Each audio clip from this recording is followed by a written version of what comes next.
Happy Monday! Welcome in. The High Noon Report has a theme.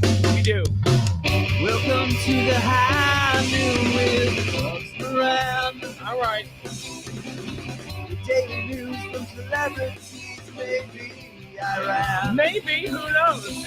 Could be anything. Get your water cooler fix. That's what this is. Get your water cooler fix. Yes. All right. Thank you, everybody. Welcome into the High Noon Report. I am Pugs Moran.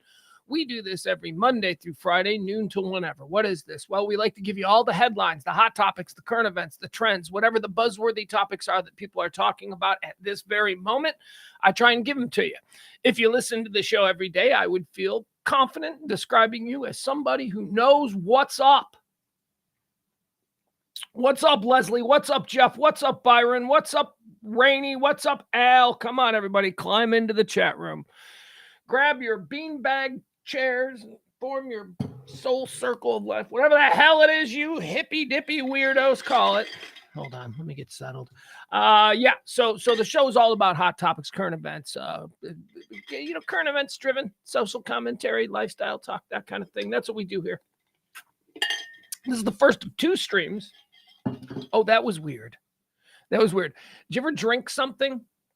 You ever do that where you're just like talking and you take a drink of something and you think it's going to be something like maybe you think it's water. Like, I'm just going to talk and I'm going to take a sip of water. And it turns out it's like straight vodka, and you're like, you weren't ready for it. You're just like, yeah, so that was weird.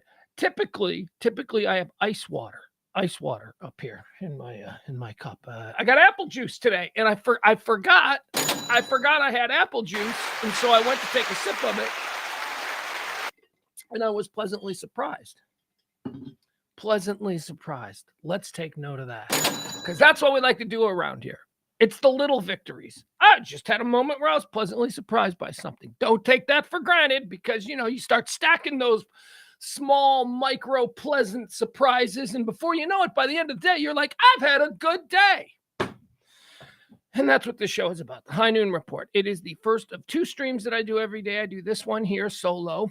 Topics, current events, headlines, trends, that sort of thing. Then we come back at 9 o'clock, 9 p.m. Central Standard Time. That's the Radio Misfits Show. The Radio Misfits Show. It's myself. Hi, Pugs Moran. It's myself. It's James Parker, and it's E. And I don't know. We're just three guys chopping it up every night at 9 o'clock. More. We get deeper into subjects, more debates, more arguments, more of E endlessly trying to pull us into the weeds and James and I furiously trying to keep the car on the road. It's that for, an hour every night. And that show, the Radio Misfits Show, is Monday through Thursday at 9 p.m. All these shows can be found pugscast.com. You just go to pugscast.com. That's what they're all up there. They're all up for the past 2+ years, almost 3 years now, for as long as we've been doing these things every day. They are there. All right, let me get the chat room all set up here. For those of you who don't know, and that's weird because, of course, all of you do know. See, there's something wrong. Every time I try and make a change on the Restream page, like if I just want to go from like captions, like, okay, like see, like here are captions, right? Like here. So like this, like, go to captions. There you go. So like I can change that, right? Or,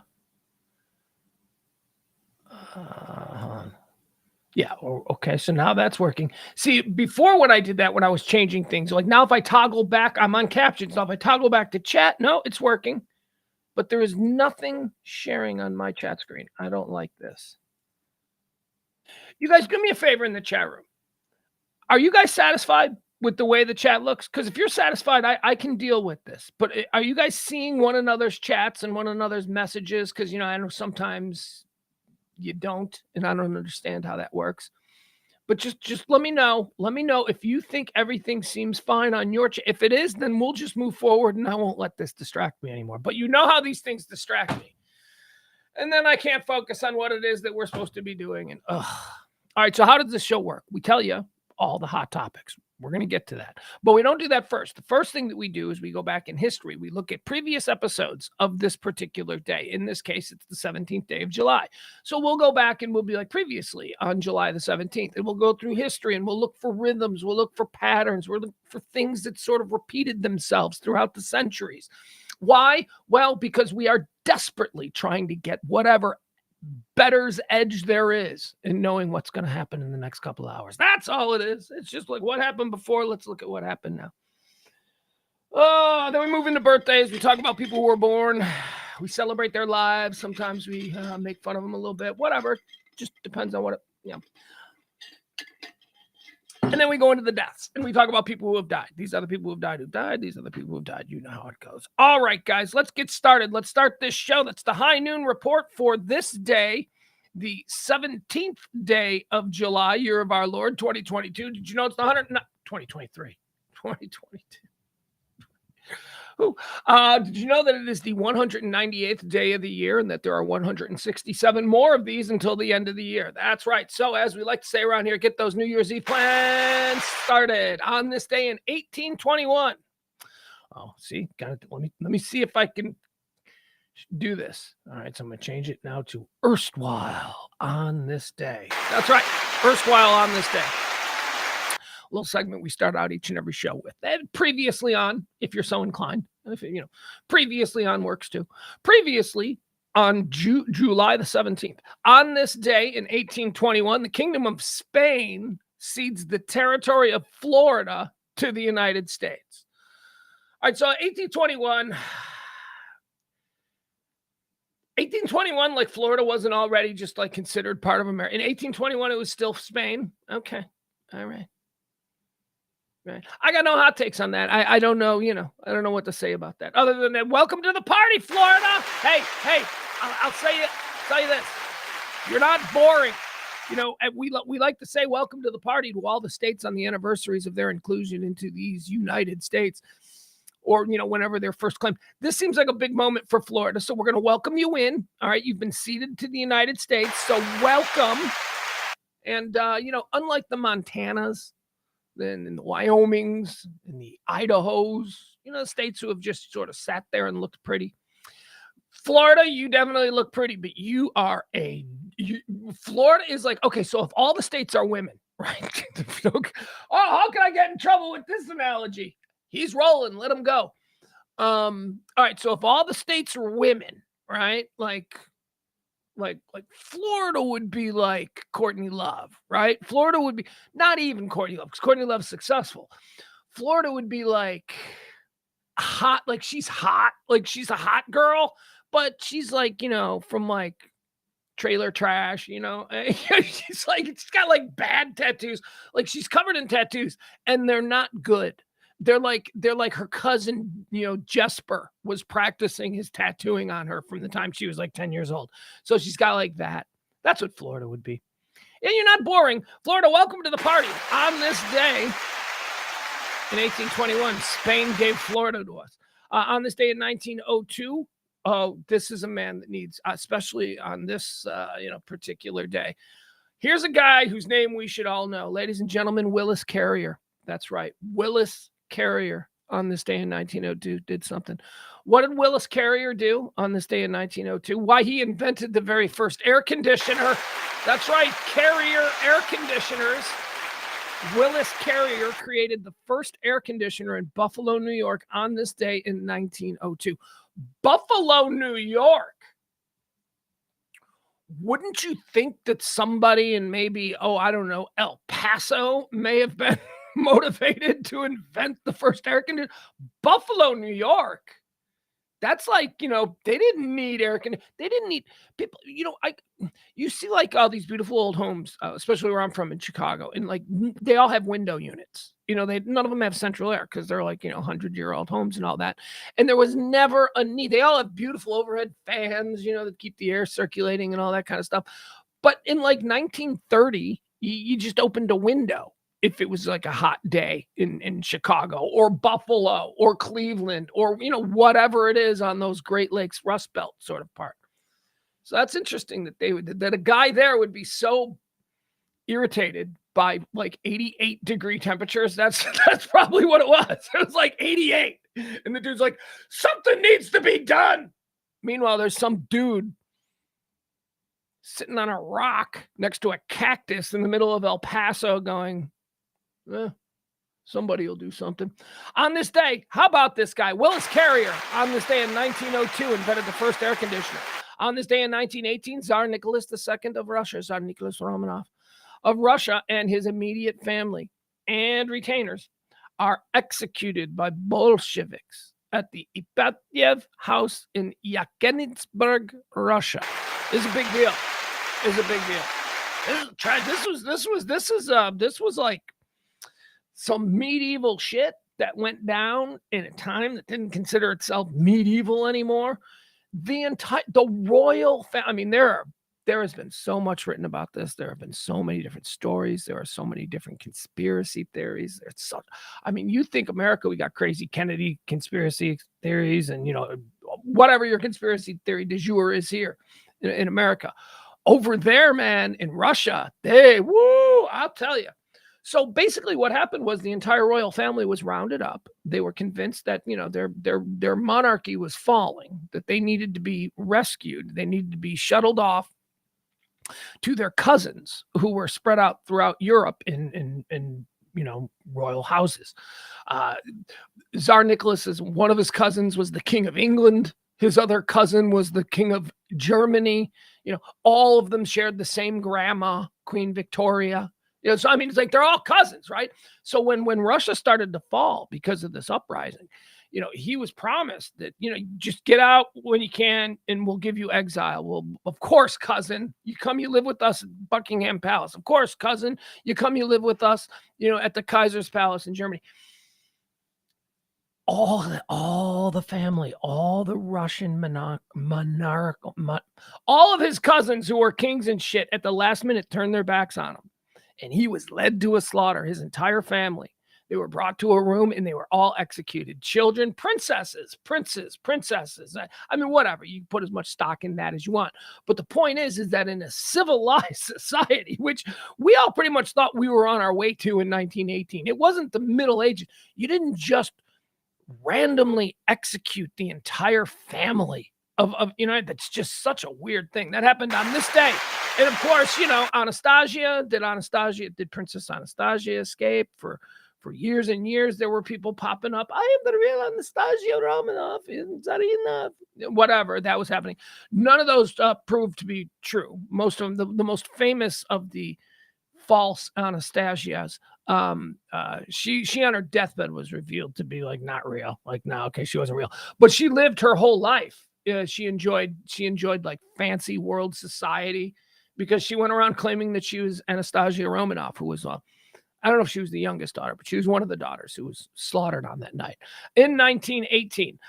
Erstwhile on this day, also in 1918, the RMS Carpathia, the ship that rescued 705 survivors of the RMS Titanic, the Carpathia, the hero ship. Titanic's going down. Good thing Carpathia is here. Carpathia rescues over 700 people from the icy waters of the Titanic disaster. So it was on this day in 1918 that the Carpathia was sunk by German ships in the Irish Sea. Hey, Carpathia, thank you for that one thing you did. Sorry about, On this day in 1945, during World War II, the main three leaders of the Allied nations, Winston Churchill, Harry S. Truman, and Uncle Joe. That's right. This is where the Uncle Joe label got placed on Joe Stalin. Stalin, Churchill, and Truman met on this day at Potsdam. It's the Potsdam Treaty. This is, there were problems because Stalin was, not a good guy. And there was, who are we getting in bed with here? I know that Hitler's a bad guy, but also on paper, Stalin's a pretty bad guy too. Well, but he helps our cause with Hitler, and we hated Hitler first. So we're going after Hitler first. So a lot of people in America were like, we weren't friendly with Joe Stalin. So there was like this sort of reclamation project on who the American public perceived Joseph Stalin to be. And Uncle Joe was Uncle Joe. The newsreels dude started saying, and in Potsdam, Uncle Joe, they're calling him Uncle Joe so that we, the American people, the peasants, would be all right with the idea that we were basically in league with a mass murderer, a guy who was killing more people than the Nazis were. We just weren't paying attention to them. Anyway, that was on this day. The Potsdam Treaty, they all got together there, Churchill, Truman, and Stalin.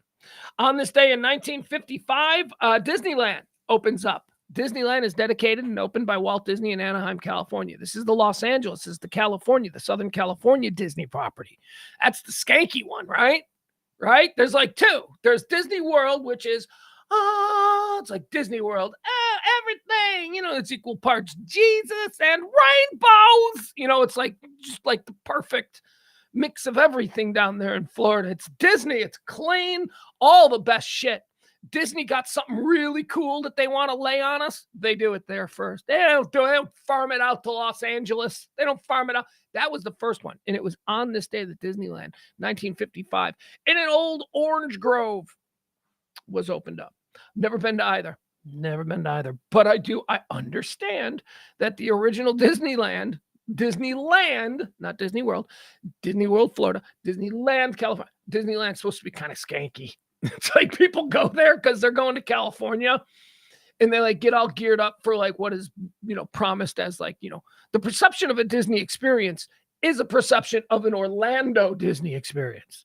It's not really the Hollywood one. It's not really going out there to like some funky Six Flags outside Los Angeles. It's because that's what it is. That's basically what it is. All right. Anyway, it opened on this day in 1955. On this day in 1975, this is a big one. We're going to talk about this for a moment because this thing right here, this was, I'm a crazy news junkie. I love news. It's why I do this show. I love news. I love hearing things first and then processing it and then, being like, oh, okay. I like it. I don't know. It's always been my thing. On this day in 1975, one of my earliest memories, I was 5 years old. I was days away from being 6, but I was 5 years old. On this day in 1975, I remember sitting on a front porch of this apartment complex that I lived in with my mom. It was just me and my mom. And I remember the neighbors were all sitting out on lawn chairs. And I remember everyone was particularly gathered on this night out front to watch this event. This space event that was happening. And it was on this day in 1975, the Apollo-Soyuz test project. An American Apollo and a Soviet Soyuz spacecraft dock with each other in orbit, making the first such link up between spacecraft from two nations. Now, you guys, we could see this. You could see it in the sky. You could see these two little like satellites. And I vividly recall this at 5 years old. And it may speak to why I'm a news junkie. It certainly speaks more to why I'm a space junkie. But I mean, I vividly recall being 5 years old, just staring at these two little dots in the sky way up there, like little satellites, like sometimes when you see a satellite pass over. So it's like these two little satellites. You could see these two little dots. And then finally they came together. And that was the linking up between the American space program and the Soviet space program in the middle of the Cold War. I mean, it was, at least for that moment, we weren't worried about bombs dropping, right? I mean, that's pretty much a 5-year-old. That's how I was raised the first 5 years of my life, where you could die at any minute. The commies are going to drop fire from the sky and you only have 20 minutes. Like, that's the first 5 years of my life. So I'm watching this. Big moment. I never forget that. Vividly. I could even tell you the names of the people who were there, I bet if I really thought about it. And it was on this day in 1975. On this day in 1981, a structural failure leads to the collapse of a walkway at the Hyatt Regency in Kansas City, Missouri. It killed 114 people, injured another 200. I mention this because this is another of my earliest breaking news memories. I remember this happened on an evening. So they interrupted news coverage. This was probably before 1981. Yeah, so I wasn't like watching CNN. Hell, nobody was in 1981. So this would have been like a Peter Jennings or something, an ABC, Ted Koppel. They would have interrupted programming. And I remember You know what it was? You know what? I'm thinking it wasn't that. You know what I'm thinking it was? I think it was when Nightline used to do extended live coverage. Do you remember when Nightline was really just for a half hour every night, kind of what CNN is? Where it was just a live nightly news show about whatever. And if there was a big event happening, then ABC would be covering it. And so Ted Koppel would helm the anchor desk. And then it became, story oriented and all that. But I think that's what it was. I think it was Nightline breaking news coverage of the Kansas City catwalk disaster. That's one of the earliest ones. You know what else I remember? One of the other earliest ones I remember, and this was definitely a Nightline thing. Do you remember when the dude tried to blow up the Washington Monument? Do you guys remember that? Like back in the 80s, some dude barricaded himself inside the Washington Monument and, had a van and was going to blow it. It was crazy. They ended up killing him. He tried to speed away in his van and they shot the tires out and the van rolled and he died. And it's crazy, crazy story. There's YouTube video of it. Just YouTube guy tries to blow up Washington Monument. I remember that news story too. I remember watching that. I remember Nightline covering that. And I remember being excited when Ted Koppel goes, "We're going to keep rolling a little bit late. Some of your local stations may cut away, but for the rest of us in the United States, we're going to stay with this story." And I remember going, "Yeah, stay with it. Please. Chicago, WLS, Channel 7, do not break away." And they didn't. I mean, what were they going to break away to? Probably an Oprah rerun or something. I don't know. It was 1981. Oprah wasn't even a thing yet. On this day in 1984, the national drinking age here in the United States was raised from 18 to 21. Now, that shocks me. That shocks me. This was 1984 because this was not even a blip on my radar. In 1984, I'd have been 15, 14. Well, on this day in 1984, I'd have been 14. So you would have thought, no, I didn't give a shit about drinking age. I didn't know this. I knew that the drinking age used to be 18, but I thought it was changed in like the early 70s when I was a baby. I didn't realize that it happened. Like just a year later, the seatbelt law was enacted coast to coast where you have to wear your seatbelt. And I remember that being a really big deal because I was in driver's ed. And they made that a really big deal. Seatbelts. And I'm like, I've been riding around in cars for 15 years. I ain't never worn a seatbelt. Now suddenly it's seatbelt. I wore seatbelts. I still do. All right. So anyway, yeah, big news story there. On this day in 1984, the national drinking age was raised from 18 to 21. On this day in 1996, oh, you know what it was? You know why I think that was? I think the national drinking age was raised. It was mandated federally that you had to be 21 to drink alcohol in the United States of America. I think prior to that, I think states had different ages. Like I think maybe the state I was in, Illinois, was 21 always, or at least since the 1960s or 70s, I think it was 21. But Wisconsin, I know Wisconsin just over the border was 18. Because I remember people used to go, "I'm going drinking in Wisconsin." It was that kind of thing. Anyway, 1996 on this day, TWA Flight 800 off the coast of Long Island explodes. It was on its way to Paris. 230 people on board, all died instantly. You remember this? This was a big one. This was pre-9/11. This was the last really big that I remember, really big plane crash before 9/11, before everything started being, is it terrorism? We didn't know what this was. There have been a lot of people. We still don't know what this was. Nobody knows why TWA Flight 800 exploded. There are some wishy-washy NTSB sort of things in the internet because it was internationally, investigated as well because it was a Paris-bound flight. It wasn't just NTSB. There's a bunch of different theories and all that kind of stuff. Nobody is certain. Here's what I know. Well, here's what I believe. I believe it was shot down by a surface-to-air missile by somebody on the shore. Probably somebody on Long Island was screwing around with a surface-to-air missile. I don't know. That's what I think happened. There are stories about missiles being seen. There are stories about radar picking up these things in the area, and then like a week later, those radar tapes being scrubbed and nobody knows where they are. And something happened. This plane's just taking off from New York. You're just off the coast of Long Island. Don't just explode.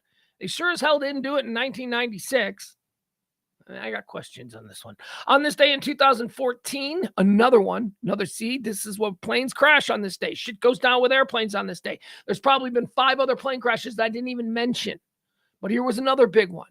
On this day in 2014, Malaysian airliner Flight 17, a Boeing 777, crashes near the border of Ukraine and Russia after being shot down. All 298 people on board were killed. Now, this was interesting because this was at a time when I believe we were still looking for that disappeared Malaysia jet. Remember the Malaysian airliner that disappeared? And we were like, where is it? And like for a year, we were like, where'd it go? No, and we still don't really know. It's another one. So this happened. This was like a second Malaysian air. Oh my God, imagine owning stock in Malaysian Airlines for this couple of months. Be like, holy shit, another disaster. My God. So this was the second incident involving a Malaysian airliner. And we all started to think, what's going on with Malaysian airliners? And then, turns out, no, Russia shot it down. Russia had just done their whole Crimea thing, and, they shot it down, and nobody did anything about it. Nobody did anything about it. Everybody was just like, Russia shot it down. And Russia's like, yeah, we shot it down. Fine. It's a mistake. We're sorry. Nobody did anything about it. And what could we say? What could the United States say about this? We couldn't make a big stink. Because remember, we shot down the Korean airliner. Remember, we accidentally shot down. Remember, the United States, like in 1979, plane load of people. We accidentally shot it down.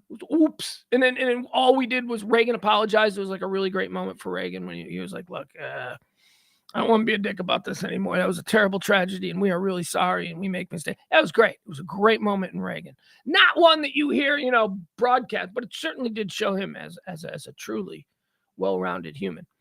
So we did it too. So that's kind of hard. But don't forget, Russia just shot down a plane load of Malaysian people a couple of years ago. We all just went, on this day in 2014. Okay, there you go. That's the erstwhile On This Day segment of today's show. Don't you feel like we know? You feel like we know a little bit? How about we move into some birthdays, right? Let's get into some people who were born on this day. Wanum. Let's do some birthdays. Wanum. Starting with James Cagney. James Cagney, do we care? Yeah, we care. You dirty rat. James Cagney, born on this day in 1899. He's an actor. I couldn't name one thing he was in, but I know he was a big-time actor, so we care. Born on this day in 1899. Born on this day in 1910, dead on this day in 1910. James Cagney died on this day in 1899. Dead on this day in 1910. Ladies and gentlemen, Frank Olson, do we care? Yeah, we care. Wait till you hear his story. We care about this one.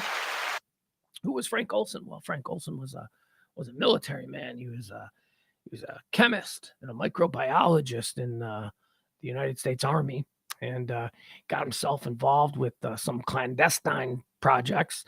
And he was one of the dudes involved in MK Ultra. Yeah, you know what MK Ultra is? Oh, MK Ultra is one of the most fascinating parts of America's dark history. MK Ultra was a CIA and military-backed project that went on for a whole bunch of years. There was a movie, George Clooney's film, The Men Who Stare at Goats, was made about MK Ultra. The Men Who Stare at Goats. If you ever saw it, this is about MK Ultra. So Frank Olson was an MK Ultra participant and chemist. And what was MK Ultra? MK Ultra was a project by the CIA and the military to determine military uses for LSD, acid, mushrooms, mind alter. So basically what they did was they just got a whole bunch of soldiers and they had them trip balls for ever. That was like, what'd you do during the war? I was tripping on acid every single day for like 2 years. That's basically what MK Ultra was. Frank Olson, why does Frank Olson get mentioned? Because Frank Olson was the first person, one of the first people to be a guinea pig. He stepped forward, a microbiologist himself. He understood the risks.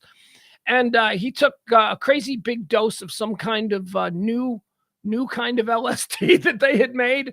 And apparently it made him so nuts that 2 days later, he jumped out of a window of a New York City hotel. So, there you go. Frank Olson, do we care? Yeah, we do.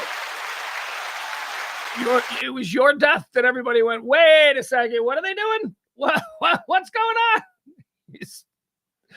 MK Ultra, awesome moment in America's clandestine history. Dead on this day in 1910, Frank Olson. Wait, what are we doing here? Are we still doing birthdays? Wait a second, hold on, I got confused because my page changed. Yeah, we're doing birthdays. We're not doing deaths. Oh, my God. I'm so sorry. Okay, so James Cagney was born you people in the chat room are probably yelling at me. I've got a couple of different things going on here, so don't yell at me. I'm trying to pay attention, and I'm having difficulty doing it. Yes, KB. Yes, Kevin Barber. James Cagney starred in 1980s Cagney and Lacey. Those are birthdays. Jeez, I'm so mad at myself. James Cagney was born in 1899. Frank Olson, the American chemist and microbiologist, he was born on this day in 1910. He would die in 1953 during MK Ultra. Jumped out of a window. Born on this day in 1917, Phyllis Diller, American actress, comedian, and voice artist. Phyllis Diller, there's a story circulating about trying to lionize Phyllis Diller, and I guess she's fine. I don't know. I don't have a hot take on Phyllis Diller. She's just someone who was famous when I was a kid. I never really, wasn't my thing, but whatever. She's fine. But there's this story attached to Phyllis Diller about her look, because there are some pictures of Phyllis Diller from her younger days where she's like, she's normal looking and not hot, but people try to look at how hot she is. I'm like, she's normal looking. She just doesn't look like Phyllis Diller. That's why you're saying she's hot, because she doesn't have the weird, crazy makeup. So the story that was circulating around about Phyllis Diller was that in the 1950s, when she was a stand-up comic, she didn't want to be sexualized because she was such a beautiful woman. So she did herself to look the way she looked on purpose. I don't believe that for 1 second. That was not a mindset of any woman in the 1950s. That's a mindset of a woman born in the year 1997. That is not the mindset of a woman born when was Phyllis Diller, 1917. Okay, if Phyllis Diller was beautiful and it would have helped her get her career moving, she would have used that. We project these values of today onto these people. Well, that's why she did it. She did it because she didn't want to be sexualized by the Hollywood patriarchal system. Oh, shut up. Nobody was thinking like that in 1950. Phyllis Diller, happy birthday. Born on this day in 1917. Born on this day in 1935. Happy birthday to Donald Sutherland. Oh, we like Donald Sutherland. Body Snatchers. That's what I think of him. I know he's probably done a whole bunch of stuff with Body Snatchers. MASH, the original MASH movie. He's good in that.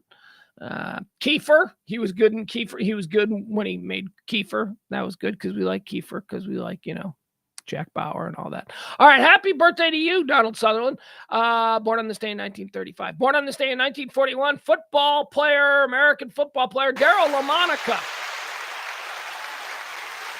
I saw his name pop up, and so we mentioned him. We mentioned him because he's apparently E from the nighttime show. He's like E's godfather, Darryl LaMonica. Darryl LaMonica, NFL quarterback for the Buffalo Bills and Oakland Raiders. And he was the quarterback during the famous Heidi game. The famous Heidi game where it was like a Jets Raiders, and the network decided to end the game.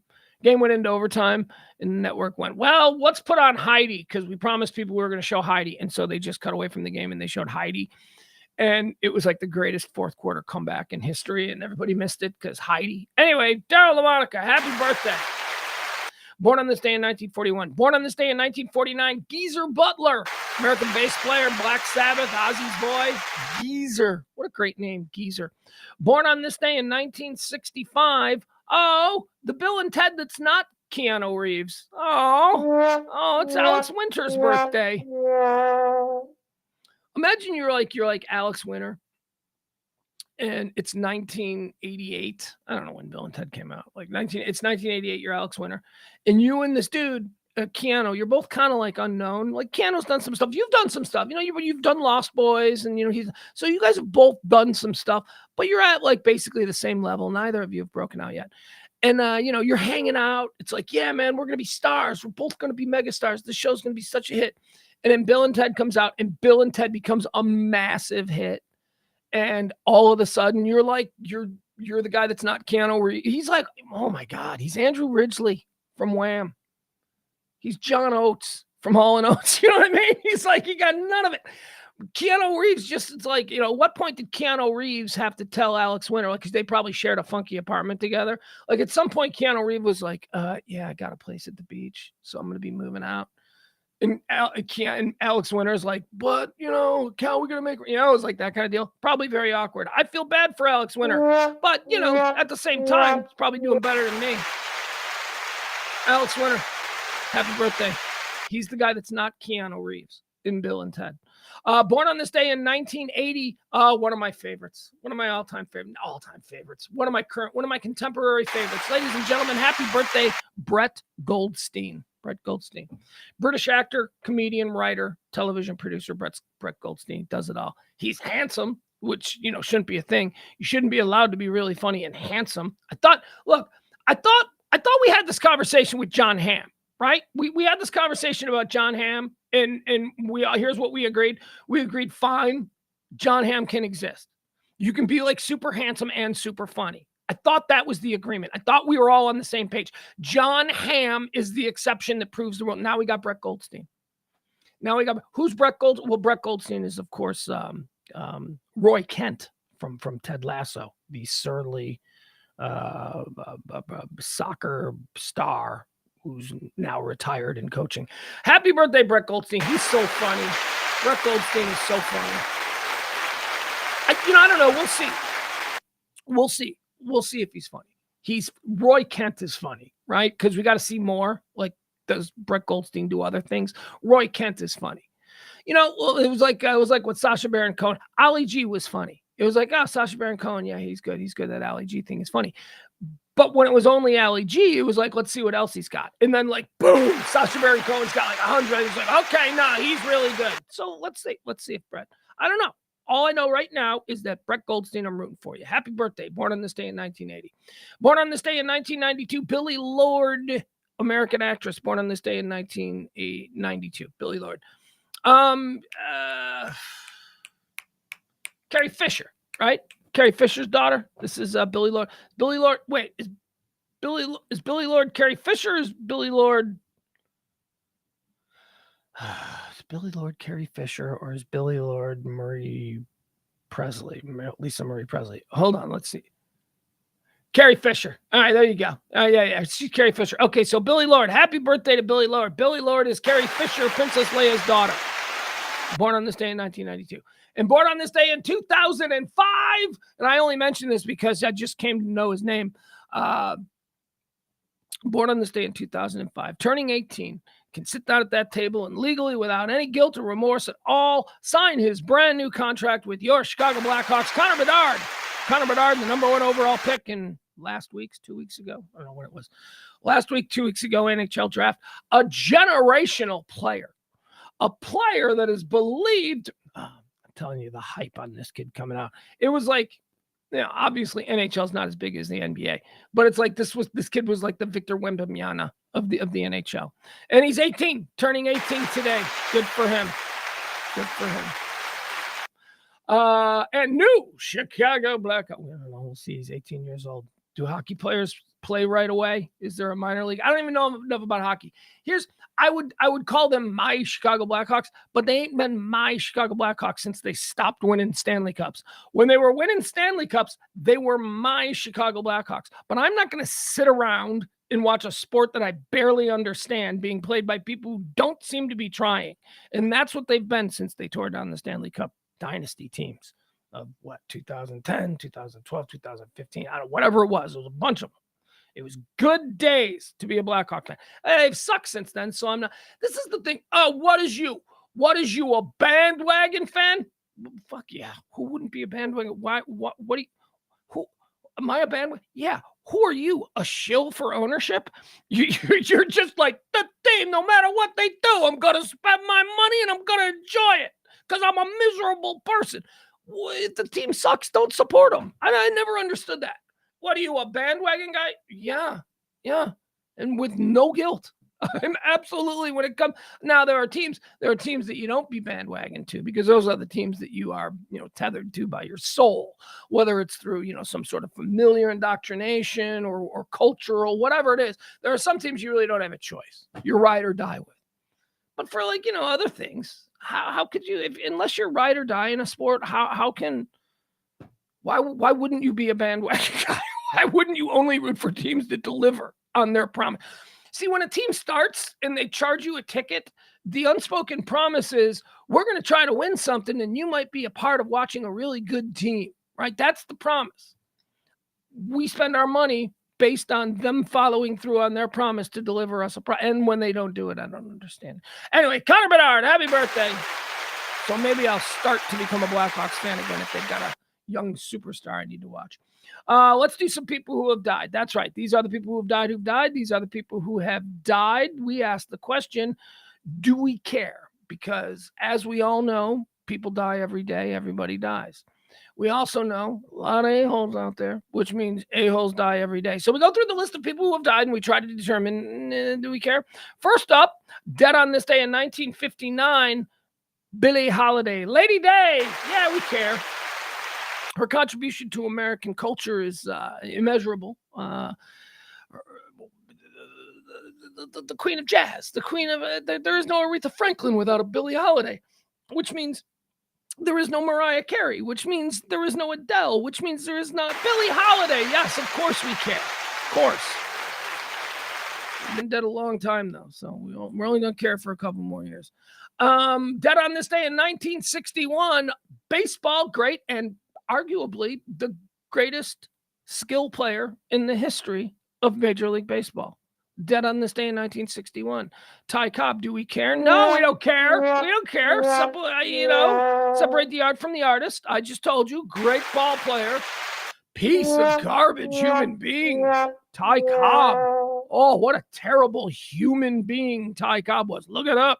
Dead on this day in 1960. Hell, you don't even have to look it up. There was a movie made like 30 years ago with Tommy Lee Jones called Cobb. Tommy Lee Jones played Ty Cobb. Just see that movie, and you'll understand why we don't care. Good riddance, Ty Cobb. Dead on this day in 1961. Dead on this day in 1967, John Coltrane, American saxophonist and composer. Oh, well-known drug addict. Love Supreme. That's it. That's all I got. Yeah, Coltrane comes in. All right, full disclosure. So I had a really cool black t-shirt. It was a John Coltrane t-shirt. It was a black t-shirt, and then in white it had like an outline of John Coltrane, and it just said John Coltrane. Anyway, it's a cool t-shirt. I don't know who John Coltrane was. It was a cool t-shirt. The t-shirt was given to me as part of an outfit by a girl that I was dating who was putting together really cool outfits for me. Hell, half the outfits that I still have are things that she put together for me 3 years ago.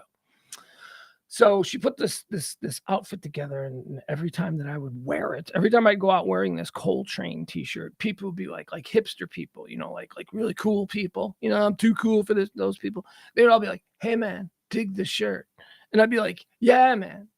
I don't know. My girlfriend gave it to me. Who is this guy? Apparently he's cool, but we care. We care because it was a cool t-shirt. That's why we care. Dead on this day in 1967, John Coltrane. Dead on this day in 2001, Katharine Graham, American publisher. Katharine Graham ascended to the height of American publishing upon, I believe, the death of her husband, who she married. Her husband ran the Washington Post, and Katharine Graham ascended during a time of particular journalistic triumphs for the Washington Post, led by no less than Ben Bradley. He was the editor in the newsroom there. Katharine Graham, the grand woman of publishing. Do we care? I don't care. I honestly don't care. I'm going to tell you why I don't care. Because that narrative around Katharine Graham is all well and good, but it makes you have... Okay, so here's the narrative around Katharine Graham. When people in those circles speak of Katharine Graham, they go... Lady Graham. Oh, she is Katharine Graham, publishing's matriarch. Okay, so here's the truth. Was she married to a guy? I might be wrong here. I don't know. Whatever. I'm rolling. She's married to a guy, and she got divorced, or he died or something, and she got the newspaper, and then she became the publisher of this newspaper that was being run by Ben Bradley. Ben Bradley was the editor of the Washington Post. Ben Bradley is the reason that the Washington Post was the Washington Post. She was just the publisher. That's just the person who, the only time you, like in those newspaper movies, like great newspaper movies, like, I don't know, The Front Page or Spotlight or, whatever. Is it not A Few Good Men? All the President's Men, whatever it is. There's always that scene where you meet the publisher, and the only reason the publisher is now involved because the story has reached the White House, and the White House called the publisher. That's who Katharine Graham was. Day-to-day. What is she? Day-to-day at the Washington Post? That's Ben Bradley. You know what? I think she seems like a great woman, but maybe the job of publisher. So here's the false narrative. The narrative is this woman with no experience ascended to the heights of publishing one of America's major metropolitan newspapers, and she led them through one of the most glorious eras of American journalism. Okay, so if you believe that narrative, then you're buying into the idea that sounds pretty hard. That must be hard to be a publisher, to be the owner of a newspaper. That must be so. If you buy into that narrative, the great woman, then you're buying into she did it with no experience. I don't buy into that. I think that the narrative should be that's a fucking easy job. You know the hard job? Ben Bradley's job. Ben Bradley, the editor of the Washington Post. Every story that made it, he was in charge of every team of journalists that he had. He signed people to stories. He decided what the editorial talk. Katharine Graham took 4-hour lunches and then, showed up at the end of the day. Remember Mrs. Pinchon? Do you guys remember the show Lou Grant? Okay. I really should not be spending this much time tearing down Katharine Graham. But if you remember the television show Lou Grant, Mrs. Pinchon was Katharine Graham. That's essentially who she was supposed to be portraying, Katharine Graham. This is not some hero to feminism. She's a widow. Wasn't she like a hot trophy wife who married an old rich guy and he died and she took over and then she became the publisher and maybe being publisher wasn't that hard. Moving on. Thank you. I've been holding that Katharine Graham rant in forever. I mean, maybe that's an easy job. It's such a difficult job to be the person that owns the Washington Post, the publisher of the Washington Post. No. The dude who's working the Metro desk, that's a difficult job. Ben Bradley, for all those years that he oversaw the newsroom there, Woodward and Bernstein, people like that, those jobs are hard. Katharine Graham, again, shows up in the office with her dog under her arm, right? I'm just checking in before I go to a 5-hour lunch at the Watergate. One of these kind of things. Okay, yeah, really hard gig there. Again, I now promise I'm done with my Katharine Graham rant. Do we care? I know we said we don't, but obviously we do. All right, Katharine Graham, dead on this day in 2001. Here's someone we care about, dead on this day in 2009, Walter Cronkite.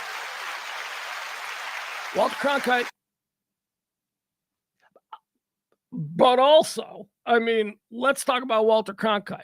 He didn't have a hard job either. Let's be honest. Walter Cronkite sat in front of a TV, in a time when you didn't even have to be handsome. The dude out of nowhere grew a mustache. America freaked out. And then for like 20 years, you couldn't have a mustache on TV. Only Walter. Yeah, that was a thing. Walter Cronkite's mustache. I don't know. He didn't do anything. Why am I in such a... Walter Cronkite didn't really do anything. He wasn't in Vietnam. He was on the air when Kennedy got killed. He was in the newsroom. He was doing whatever, and then they shoved him on the air. And so, yeah. All right, Walter Cronkite.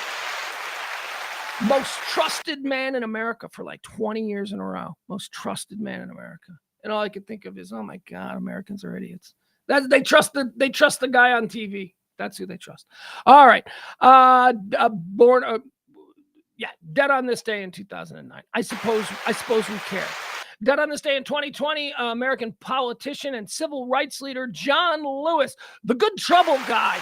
Good Trouble. Yeah, we care. Of course we do. He's a civil rights leader. We care about these people. All right, here we go. Let's move on to the topics of the day. Are you ready? We've gone through the erstwhile on this day. We've gone through all of the things that happened on previous editions of this particular day. We've gone through birthdays. We've talked about people born, and we've gone through people who have died. We've just done that.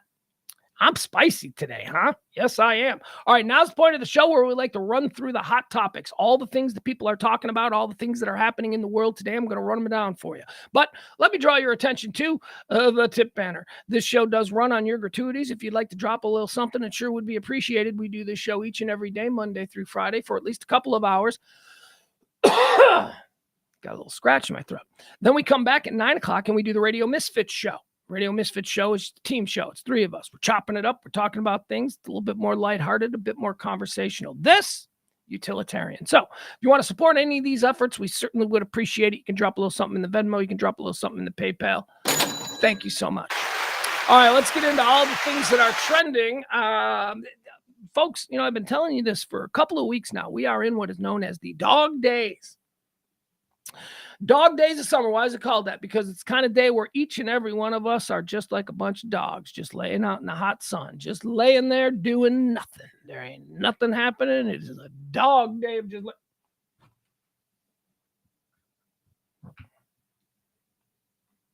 dog days. That's exactly what I'm talking about. Look at that right there. That's what the summer is. Everybody's either, out on vacation or doing whatever. What's happening, girl? Yeah, come on. You dead. Oh, she's dead tired. The heat takes a lot out of her, even though she is a swamp dog. Swamp dog. There we go. She's a swamp dog, but the heat takes a lot out of her. She got a new harness. Not a new harness. She got a harness. She used to have a choker collar, and we'd go out on these walks, and oh my God, she is the worst. And I love her. Don't get me wrong. I love her. She's a great dog, but she's also the worst dog. And if she didn't have this side of her, the side of her that is great is just this cuddly side. She just constantly wants to cuddle with you. She wants to be in your lap. She wants to put her head on your belly. She wants you to rub her behind. She loves that stuff. She loves to cuddle. She's a very affectionate dog. But you take her outside and she's a nut. She's got the brain scramblies. It's like it's too hot for her and she can't think right. And she's looking to bite people. And I don't know what's going on with her. So we had to get rid of the choker collar because she figured out a way to get out of the choker collar. Oh, I told you about the situation on George Michael's front yard. Yeah, I told you about how she got out of her choker collar on Wham, George Michael's front yard. Well, he don't live there anymore because he's dead. But he used to live there. And she got out and she ran up to the fence and she started to try and either one, have sex with one of the George Michael property dogs or murder the other one. I couldn't tell. There was one, I think maybe the dog, I think George Michael's property dogs might be a couple. And I think that CeeLo showed up and she's like, hey, what's happening? And one of them was like, that's my dude. You know what I mean? It was like, that was like a weird love triangle. She went nuts and she broke out of her collar and she's like 70 pounds of raw muscle. And I'm laying on her. It was awful. So she hasn't been getting regular walks since that incident because haven't been able to. But last week we got her a harness because now instead of a choker collar, now it's a full-on harness that she has to wear. And she doesn't like it because the control that I have over her, there's like a big old strap handle on the back. So if she gets like a little bit crazy, I can just like pick up the back and she'd be like, hey, wait a second. It's awesome. So if you got a crazy dog that's hard to walk because she's horny and violent, which is what she is, horny and violent, not a good combination for a dog out in public. Yeah, there you go. Harness. This harness is amazing. As a matter of fact, I look forward to taking her for walks now. That's why she's so tired. We went for a long walk this morning. All right, let's get into what's trending today. These are all the topics that people are talking about. First and foremost, that serial killer that we touched on Friday that was discovered there in Long Island. It's Long Island, right? Not Staten Island. Staten Island, there are serial killings going on Staten Island, but that's more having to do with what we do in the shadows. That's the vampires in Staten Island. This is Long Island. Long Island, New York. This is Massapequa, and we hear about Massapequa a lot. I think it's like the Plano of New York, the Naperville of New York. I think Massapequa, Long Island is like a really big, a lot of people seem to be from there, is what I'm saying. Well, I need a drink. Gilgo Beach. Gilgo Beach is this stretch of beach there on Long Island. Oh, I did it again. I was expecting water, and it turned out to be apple juice. So Gilgo Beach is a stretch of beach there. It's between two better known beaches. It is just to the north of Jones Beach there in Long Island, which is a famous concert venue, outdoor concert venue. Big concerts are done at Jones Beach there. So you got Jones Beach, you got Gilgo Beach, and then just to the north of Gilgo Beach, you have Fire Island, which, for the homosexual community is like, been there. One of the most famous homosexual resort areas in the country, Fire Island. So right in between that, you have Death Beach. You have Dead Hooker Beach. My God. Oh, Who's ever gonna? They gotta change the name of this place. Gilgo Beach is now forever. First of all, it's a bad name. It's like what you do when you discover a rotting prostitute corpse. It's a terrible name. They got to change the name because it's Dead Hooker Beach. And they found 11 dead prostitutes, sex workers, sorry. So, sex workers, I guess we're parsing some kind of a difference here, but okay. Sex workers, and they've been dead for years, like a decade, like they were discovered like a decade ago. And then the cops were just like, yeah, we have no clue. Well, I mean, they did. It took them 10 years to catch this guy. So they caught this guy, 59-year-old Rex Hillerman. He is an architect. He's a Midtown Manhattan architect at a firm. So it seems like, he's an educated man. He's a successful man. Although, as I've been learning more and more about the Hillermans there in Long Island, they had a shitty house. Like they lived like right near the beach and like right in the area of like access to the beach area and all that kind of stuff. But they got kind of a shitty house, and neighbors are like, yeah, we always wondered because he was supposed to be this big time architect. Why was his house so shitty? So that's weird, Also, through DNA evidence, they were able to link this dude, this Rex Hillerman, to at least 3 of the bodies. But they were also on those same 3 bodies. They were able to link this dude's wife, this Rex Hillerman's wife.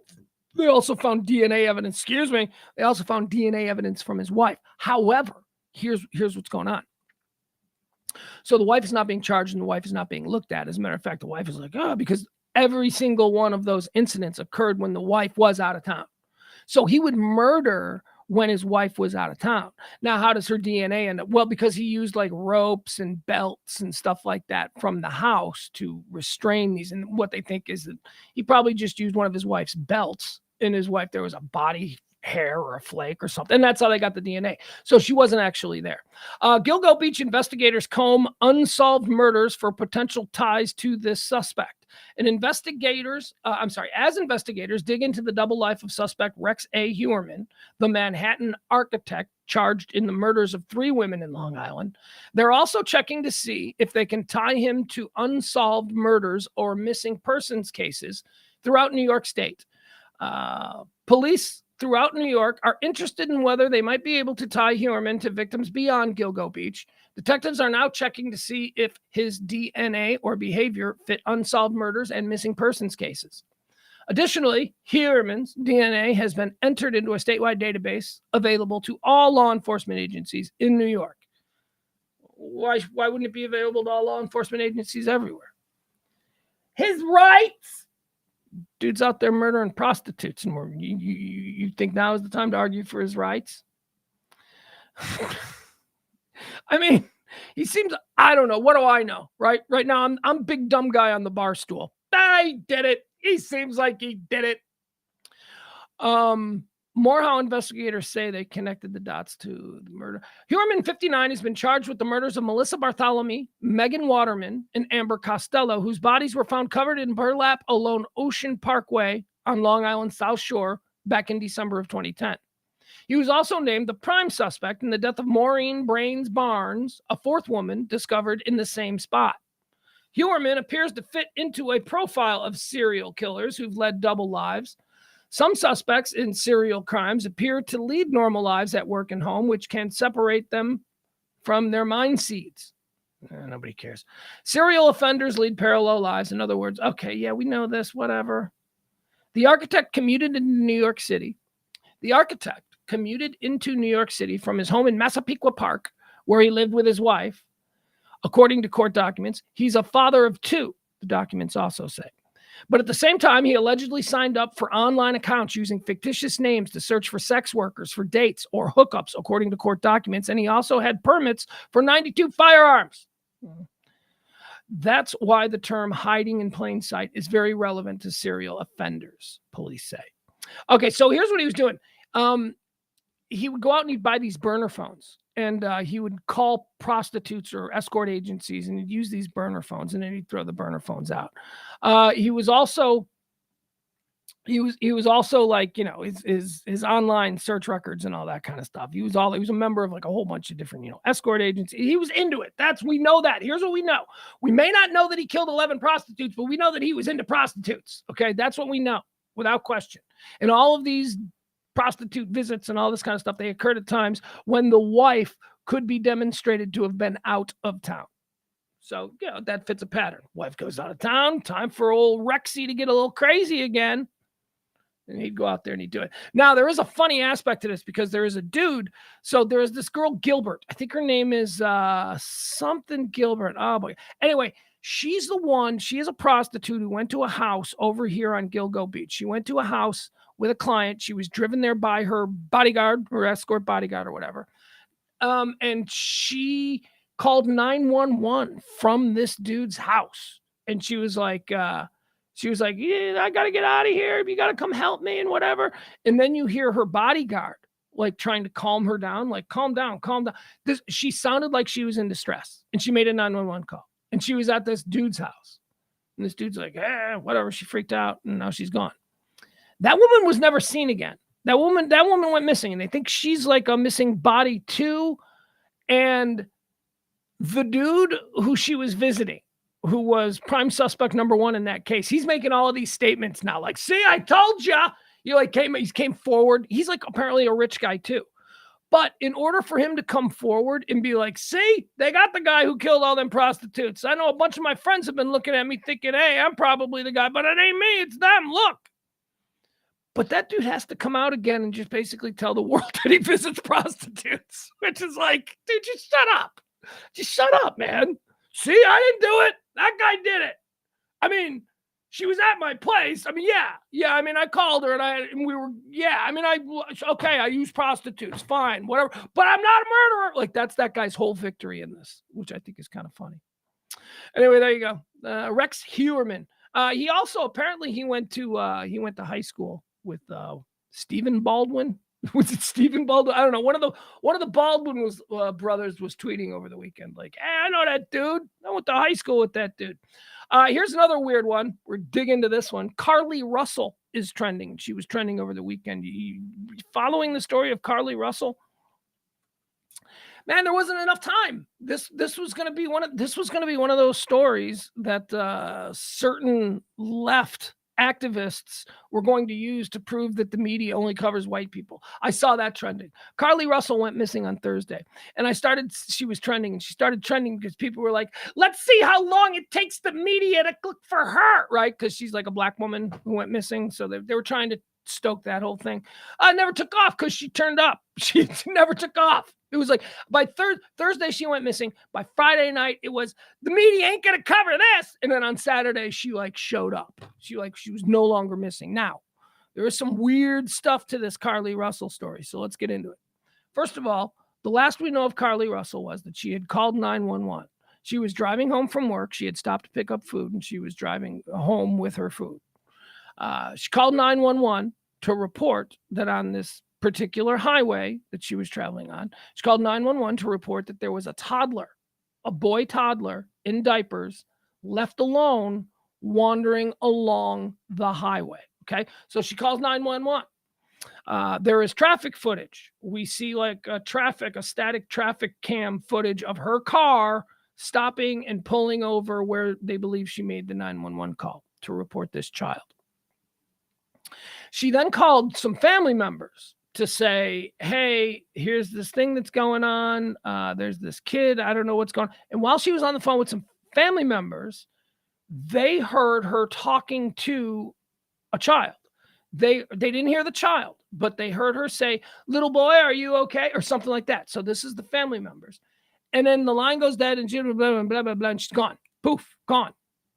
She talked to a family member. She talked to 911. She's been missing. Thursday, she's missing. Police find her car on there, the side of the road, hazards on, door open, purse still in there. So what happened to her? Was she abducted? What is going on here? Saturday night. I mean, there is like an all points bulletin dragnet going on. This story is starting to pick up speed by Saturday evening. And then it breaks that, oh, she's home. She apparently, the police said that she walked home. She just walked home. And now we're all like, what happened? What? So she left her car, but what happened? And certain family members are saying she was kidnapped. Police are saying they're not sure she was kidnapped. People are also going, what about the little kid? What's the story with the little kid? Is that even a thing? And cops are like, we have no other reports of a little kid. So what was the little kid report? It was a busy highway. We see it. We see it in the traffic cam. We see it in the footage of her pulling over. There were plenty of other cars. Nobody else called 911 to report a toddler in a diaper walking along the highway. So that's weird. That's odd. And then for her family member to say, yeah. And when I was on the phone with her, she was talking to somebody. Did you hear the person she was talking to? No, I couldn't hear the person she was talking to, but she was talking to someone who seemed like a child. So she was probably like, hey, little boy, come here, little, you know what I mean? Or was she?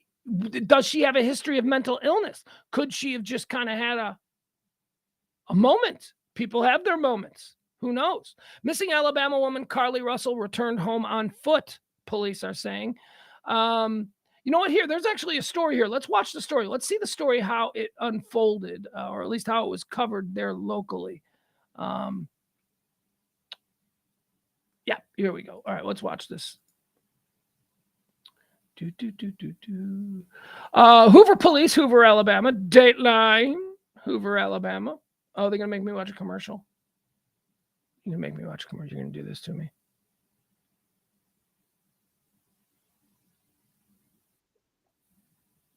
Okay, here we go. All right, yeah, let's just watch this news story because maybe they'll have something new.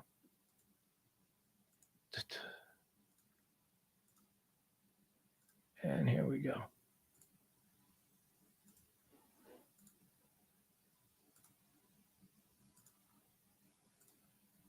Missing following an alarming 911 call. Carly Russell is safe and back at home. Yes, her loved ones. Start it over. Days after she went missing following an alarming 911 call, Carly Russell is safe and back at home. Yes, her loved ones of the Hoover woman breathing a sigh of relief after they faced emotional searches looking throughout our state and beyond. And this morning we're learning more about what led up to that disappearance. WVTM 13's Patsy Douglas is joining us live from Hoover this morning. Here. Patsy, walk us through the latest timeline from police. Come on, Patsy. Well, that updated information of what we know right now is that Russell returned home on foot to her family's home in Hoover. She was then taken to UAB to get checked out, but now she's back home. But the days led up to her return has been a journey. Now, Hoover police say Carly Russell left work at the Summit Shopping Center about 8:30 on Thursday night and went to a nearby restaurant in Colonnade to pick up dinner. Okay. Investigators reporting that she then got on 459 and started driving home. About 9:30, police say Russell called 911 saying she saw a toddler in a diaper on the side of 459. She then called a relative to tell them about the situation, but the call got lost. Families' concerns grew. During that moment, police rushed to the scene and found her car and belongings on the side of the interstate. After family and crews spent all of Friday and even Saturday searching, she finally returned home about 10:45 Saturday night. And Hoover police say they've had conversations. That's poor journalism. That's poor writing right there. That's poor TV writing. But finally returned home Saturday night. She was missing for a day and a half. That's not finally. He finally returned home after 7 years. With Carly, but as of now, those details have not been released just yet. Back to you guys. And Patsy, I'm sure this has been an emotional roller coaster for her loved ones. Yeah, what are they saying, Patsy, now that she's safe and back at home? What happened? Are we looking for kidnappers? Well, Carly's mom, her name is Talitha Russell, and I'm pretty sure a lot of people saw that Facebook post, but she is very thankful for the community's support. She also said in that statement that she is thankful for the hard work that many of them have been doing for her daughter. We're all thankful, but here's the thing: are we looking for a kidnapper? Is there a kidnapper? Is the job done? We have questions. What is this about? what I don't even know where to start with the questions. All right, there you have it. That's the story of Carly Russell. She's home. I don't know, I don't know what the whole deal was there. She just shows back up at home and then she goes to the hospital for like a day. So she wasn't like tortured or anything like. I don't know what's going on there. Anyway, all right. Also trending today, we are in the big topic segment of today's show. Heat. Oh my God, it's hot. Let's see. What is it here? What is it here in beautiful Highland Park, Texas? North Texas experiencing their own kind of little heat wave here, although not as bad as it has been. It's 99 degrees as of right now at 1:12 p.m. It is 99 degrees. Today, are we expected to go to 105? No, we're not going to get to that. Oh, whoa. Yeah, well, we're going to be 104 by 5 p.m. It says here. 104. Tomorrow, today's high is going to be 104. Tomorrow's high is going to be 105. Wednesday's high is going to be 105. Thursday's high is going to be 101. Ooh, heat. Shit, yo. We're all experiencing the heat. Not quite what they're getting there in Phoenix, though. 118 degrees. Is that what they topped out? Now, remember, they're like, it could be 130. They were trying to get us all stirred up, like 130. And now they're like, it was 118. Okay, it's not 130. It's still hot. Yeah, no, that's really hot. I mean, that sucks. 118 sucks. But you guys were like, it's gonna be 130. So now we're like 118. Should we be bracing for what? You know what I mean? Everything is about getting you excited. Everything is about getting you all ginned up. Relentless heat wave reaching maximum strength. Is it? All right. A historic heat wave reached its maximum intensity across the southwestern United States and California on Sunday and established numerous records well above 100 degrees. Death Valley, California, infamous for its heat, hit 128. Whoa. Okay. All right. I saw 118. Death Valley hit 128, setting a new daily record, but fell short of 130. Oh, better luck next time. Which would have matched the highest temperature observed worldwide in the past 90 years. Even as the heat is forecast to very slowly ease in the West during the work week, it is expected to become more entrenched and expand over the south central and southeastern United States, where tropical-like humidity is already producing dangerously high heat indexes. All right, it's hot. It's hot. It's a hot summer. Hasn't been, I mean, look, it's going to be 104 today. Yeah, bring it on. 104. I ain't going outside. I ain't going outside. There ain't no reason for me to go outside today. 104 degrees. What are you, stupid? This is like, this is like when it's, this is like in Chicago when I was growing up, like, when it's like the wind chill factor is like 50 below zero. And you're just like looking out the window and it's all frozen and it just looks like a dead planet out there because it's so cold and steam is coming out of the sewers. And it's just very, very, very spooky. You don't go outside. You just go outside. Okay. This is not a normal day. There may be like, 4, 5, 6 of these throughout the course of a year. And on these days, we just, we make other plans. And that's what today is. 104 degrees by 5 o'clock. 128 degrees in Death Valley. Oh, it's a good thing I don't work in Death Valley. What else do we have here? Strike. Hollywood strike. We got a Hollywood strike going on. Hollywood. When I say Hollywood strike, that's what I mean. I mean a Hollywood strike because we've been dealing with a writer strike now for a couple of months. Ain't nothing been getting written. Nothing, not a damn thing. Nobody's writing nothing. Ain't gonna be no new episodes. You waiting on your favorite show? It ain't coming. And now the writer strike has been compounded because now the actors are on strike. So even if there were new words to be written, there wouldn't be no actors to speak them. There ain't nobody to say these things. So anyway, Hollywood is in a weird place, a place that they have not been in for almost 70 years, which is a complete shutdown of both the production, both behind the camera and in front of the camera. So what does that mean? Game shows. That means game shows. That means reality shows. That means anybody can be a star. That means they're going to open up the floodgates. I've got an idea. I've got a pitch. I've got a crazy good pitch. I got to get this in front of the right people. But now is the time. Hollywood is in trouble. And some of the biggest names in the industry are talking about it right now. Barry Diller, for instance. Barry Diller Well, we talked about Bob Iger, Big Bob, battling Big Bob there at Disney. Bob Iger is in charge of Disney. He led Disney to becoming the greatest and biggest entertainment corporation in the world. He retired. The new guy came in, drove it into the ditch. They went back to Bob a couple of months ago and said, Bob, come back and take over the company. He said, I'm back. And now he's back and he's just saying bad shit. He's just back and he's going, we got to get rid of ESPN. He's back and he's going, we got to get rid of ABC. Television, ain't nobody watching television anymore. So we know that's what Bob Iger said a couple of days ago. Now we get Barry Diller. Barry Diller, who is, for every Iger, there's a Diller. Barry Diller was the head of Paramount for years. Barry Diller was the head of 20th Century Fox for years. Barry Diller is now in charge of like this giant behemoth of a Hollywood management company. I'll just read it to you. Media titan Barry Diller delivered a devastating forecast for Hollywood. If the writers and actors strikes are not resolved soon, and they're not going to be resolved soon. Appearing on CBS's Face the Nation Sunday, Diller, the head of media conglomerate IAC, who previously served as the CEO for Paramount and 20th Century Fox, weighed in on the state of the industry amid the SAG-AFTRA and Writers Guild of America strikes. Diller called the current challenges facing the industry a perfect storm. You had COVID, which sent people home to watch streaming television and killed theaters, Diller said. You've had the results of huge investments in streaming, which have produced all these losses for all these companies that are now kind of retrenching. So at this moment, it's kind of a perfect storm.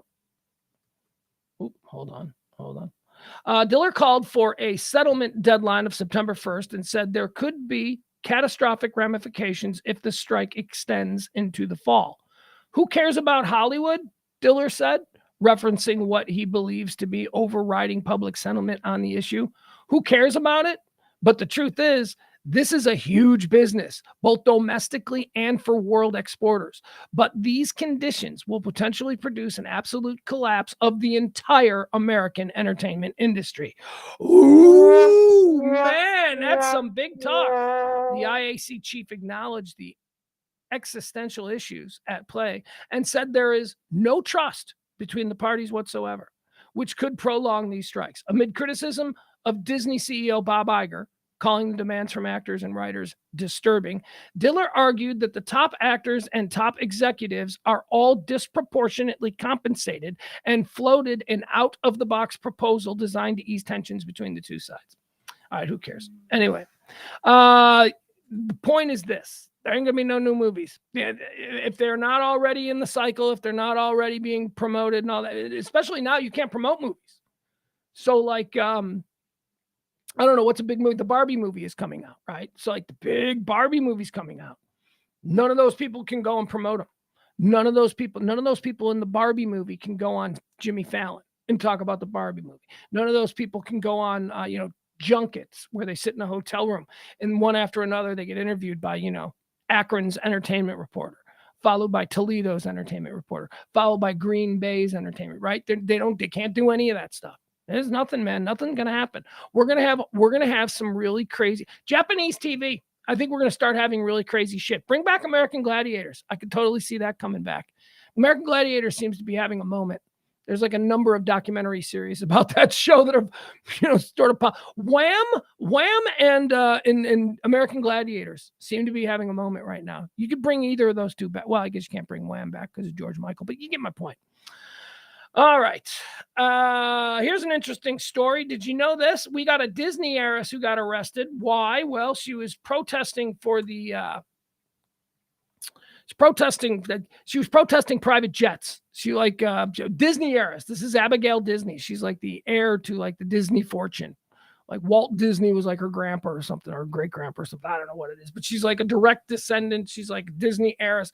Disney heiress arrested protesting private jets in ritzy New York community.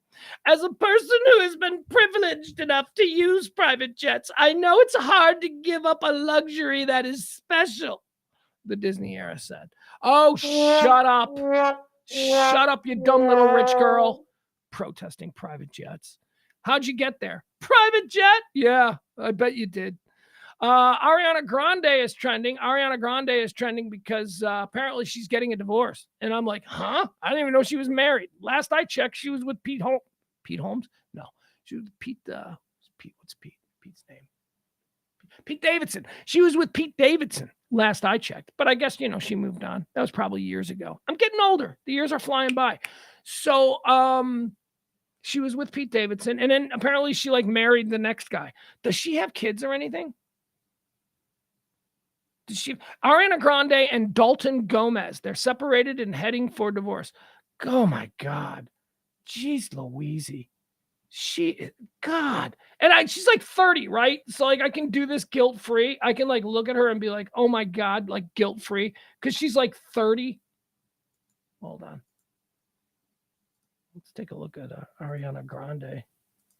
She's beautiful. She's absolutely staggeringly beautiful. Except here, I got a problem. Let me show you the problem I have. All right.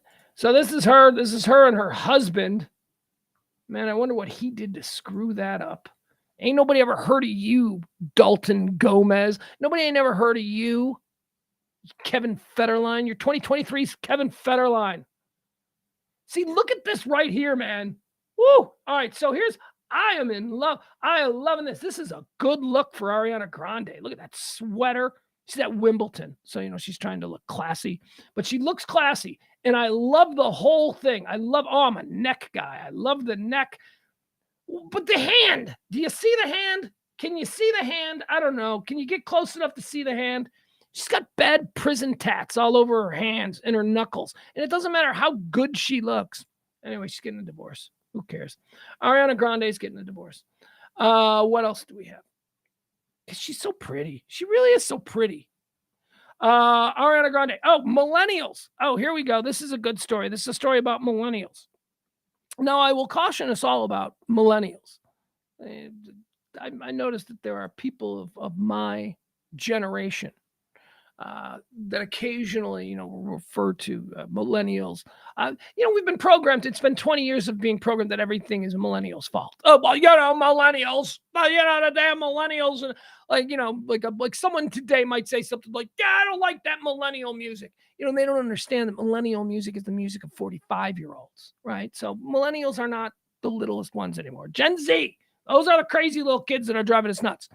Millennials are grown-ups. Millennials are now in their 30s and in their 40s. Millennials are just irritating grown-ups now. So stop just pretending like they're kids. Because when you do that, you just seem old. Because you don't realize that there are other generations of kids. That millennials now have their own generation of kids.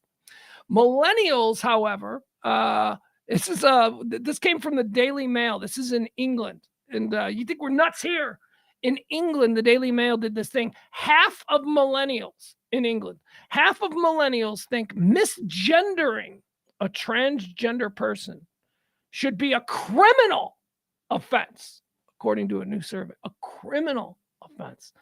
Misgendering somebody who is gender fluid, and by every aspect of my understanding of this issue, gender fluid means that, they're not, they're not sure. They're fluid. They're going from, they're fluid. So they're not even sure. So now you're telling me that you think that if I'm not sure coming into this whole relationship cold, if I'm not sure, I'm criminal? They're the ones who are fluid. They're not sure. They're not sure. If they were sure, they wouldn't be fluid. I'm sure. I'm a dude. I'm sure of that. And again, this is not a judgment against other people who are experiencing different lives than me. I get that. Other people, you don't want my life. I don't want your life. I at least can understand that your experience, your worldview, the way that the world has shaped you is probably different than me. So whatever.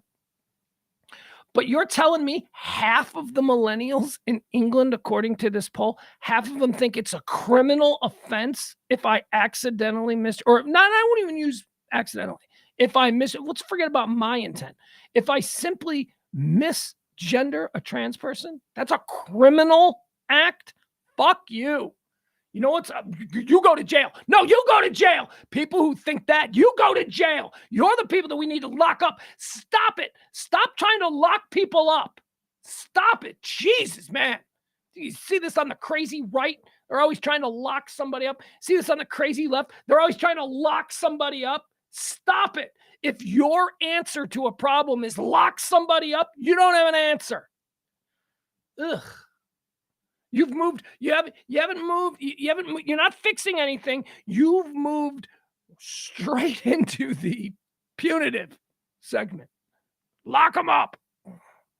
Almost half of millennials think misgendering a transgender person should be a criminal offense, new survey finds. A higher proportion of millennials believe referring to a transgender person using incorrect pronouns should be considered a criminal offense. Among those aged, remember now, talking about millennials, among those aged 25 to 34, 44% support the idea of misgendering being a criminal offense. 44%. Now, thankfully, there's 64% of millennials out there who aren't complete morons. But how distressing is it that 44% of 25 to 34-year-olds in UK, 44% of those people between 25 and 34 think it should be a criminal offense if you misgender someone. Fucking idiots. Almost half of millennials believe using the incorrect pronouns for a transgender person should be considered a criminal offense. A survey conducted by Redfield and Wilton Strategies suggested that among those aged 25 to 34, 44% were in favor of the idea, while just 31% disagreed. What? That math doesn't work. 41, well, it probably does. The remaining 25% of those responding to the survey either expressed no clear opinion or simply stated that they didn't know. Oh my God. Those people, the don't knows, those people. You're okay. So you're telling me you've been chosen. You've been chosen, and we're asking you these poll questions in the mall, while you suck down your orange Julius and your piece of Sparrow. We're going to ask you these questions. You don't know. You're not going to take us. This is your one opportunity to be heard. And you're going to be like, I don't know. Yeah, you do. Of course you do. Say something.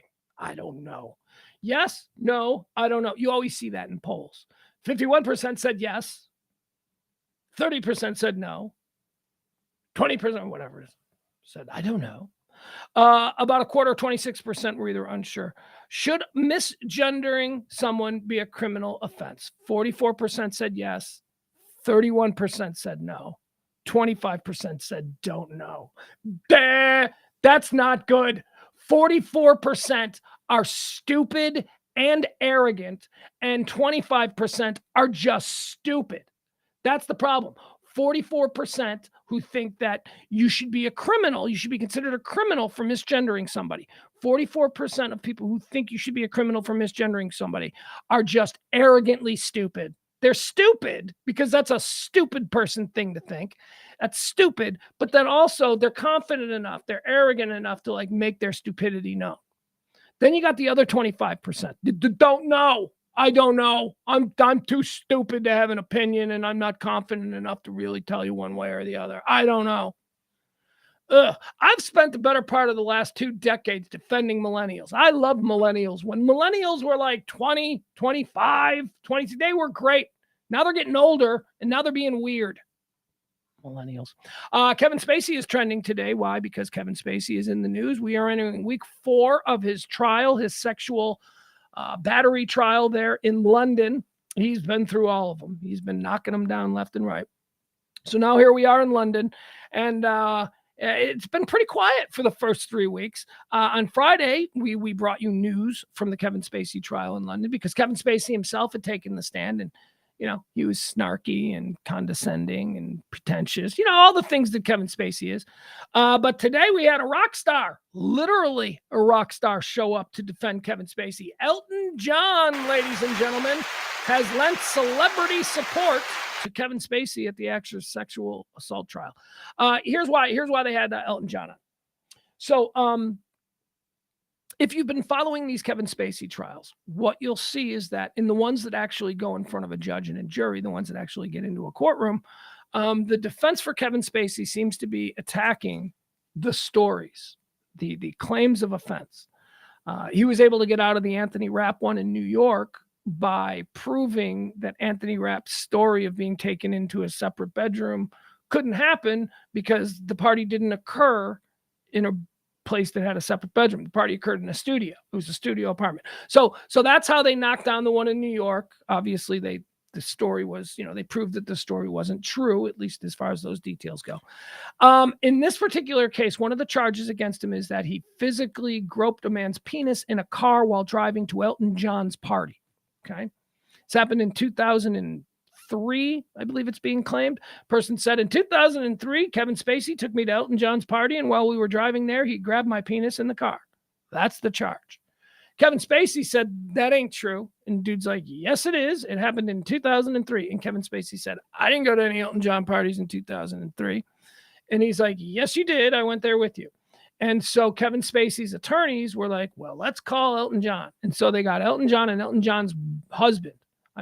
I almost said wife. That would have been bad. And 35% of millennials in England probably would have thought I should be put in handcuffs. David Furnish, who is Elton John's husband, right? Yeah, because they're both men. That's the masculine. Although, why are we now playing gender roles? I don't know. The person that Elton John is in love with and has been with for years and years, David Furnish, was contacted by Kevin Spacey's law firm because one of the things at Elton John parties is that everybody who attends these parties have to get their picture taken.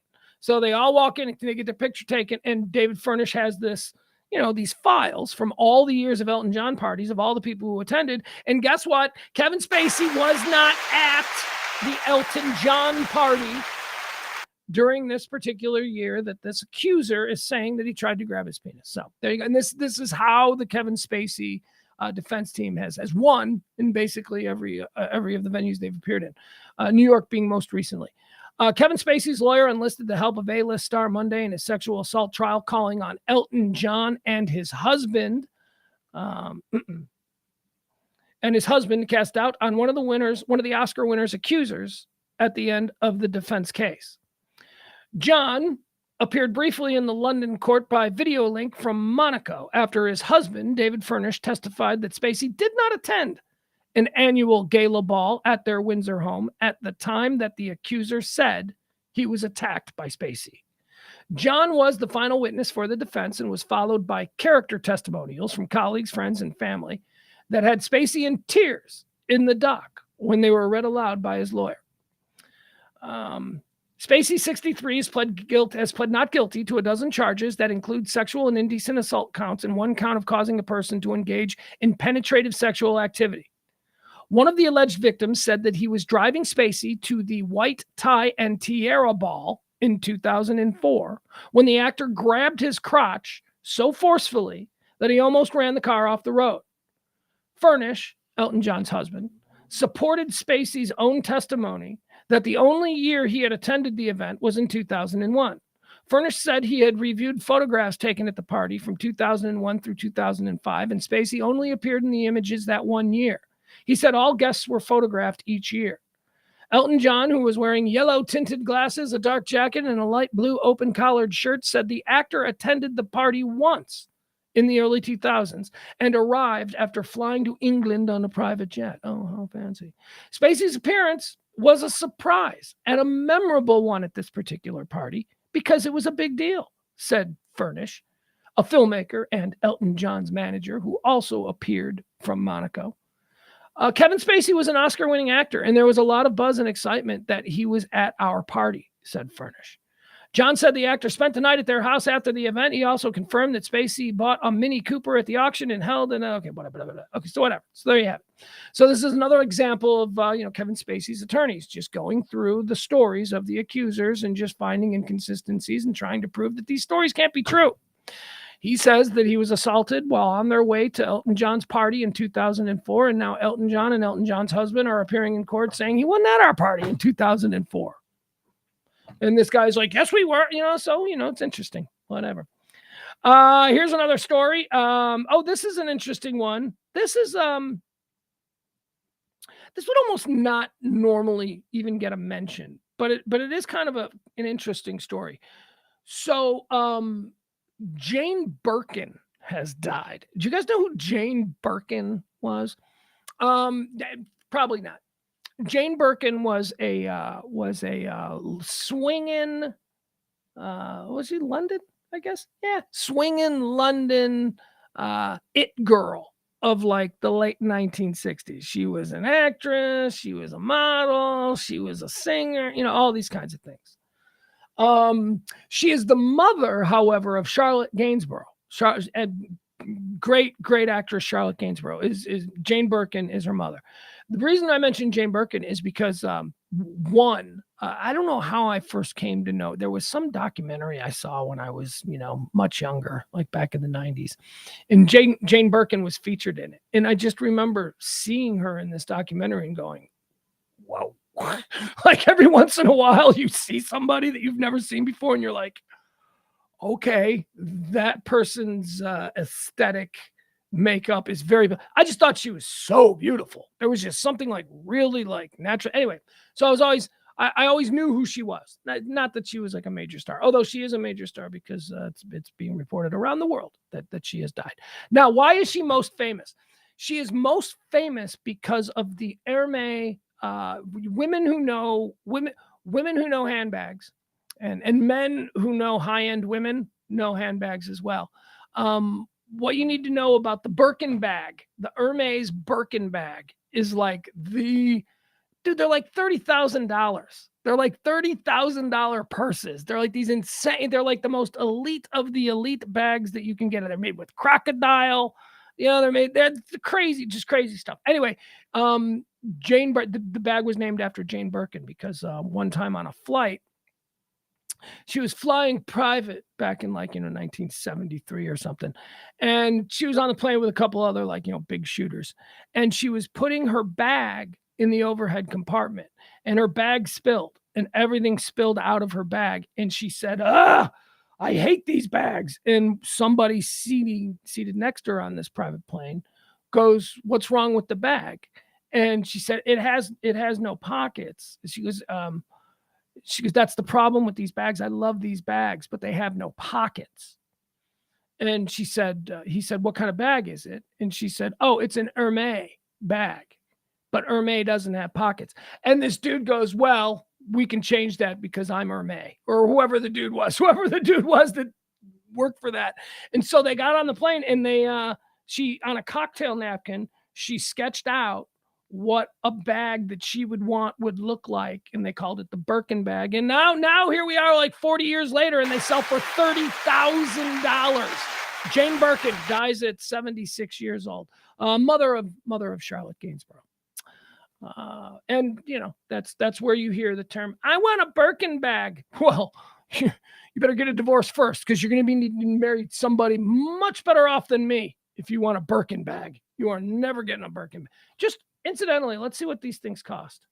It's ridiculous. I remember years ago I looked at these things. Somebody was like, let's see what do these things cost. Oh my God! Are you kidding me? Get the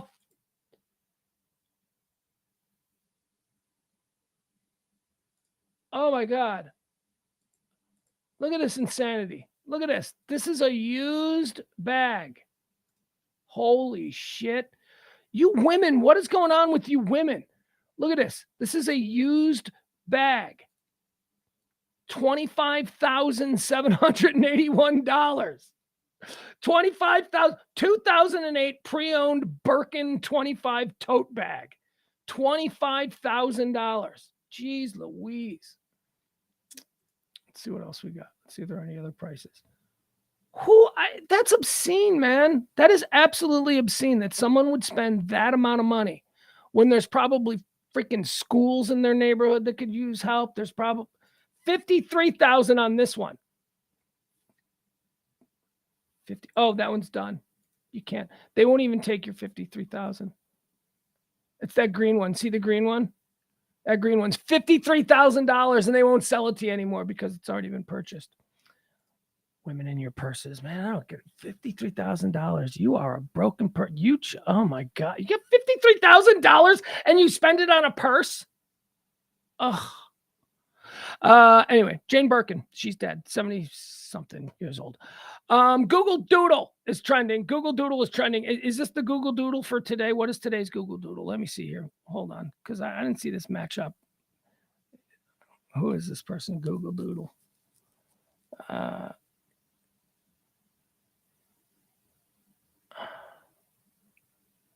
right, never mind. I got the wrong Google Doodle. There is a Google Doodle person. I hate Google Doodles. The person that I thought.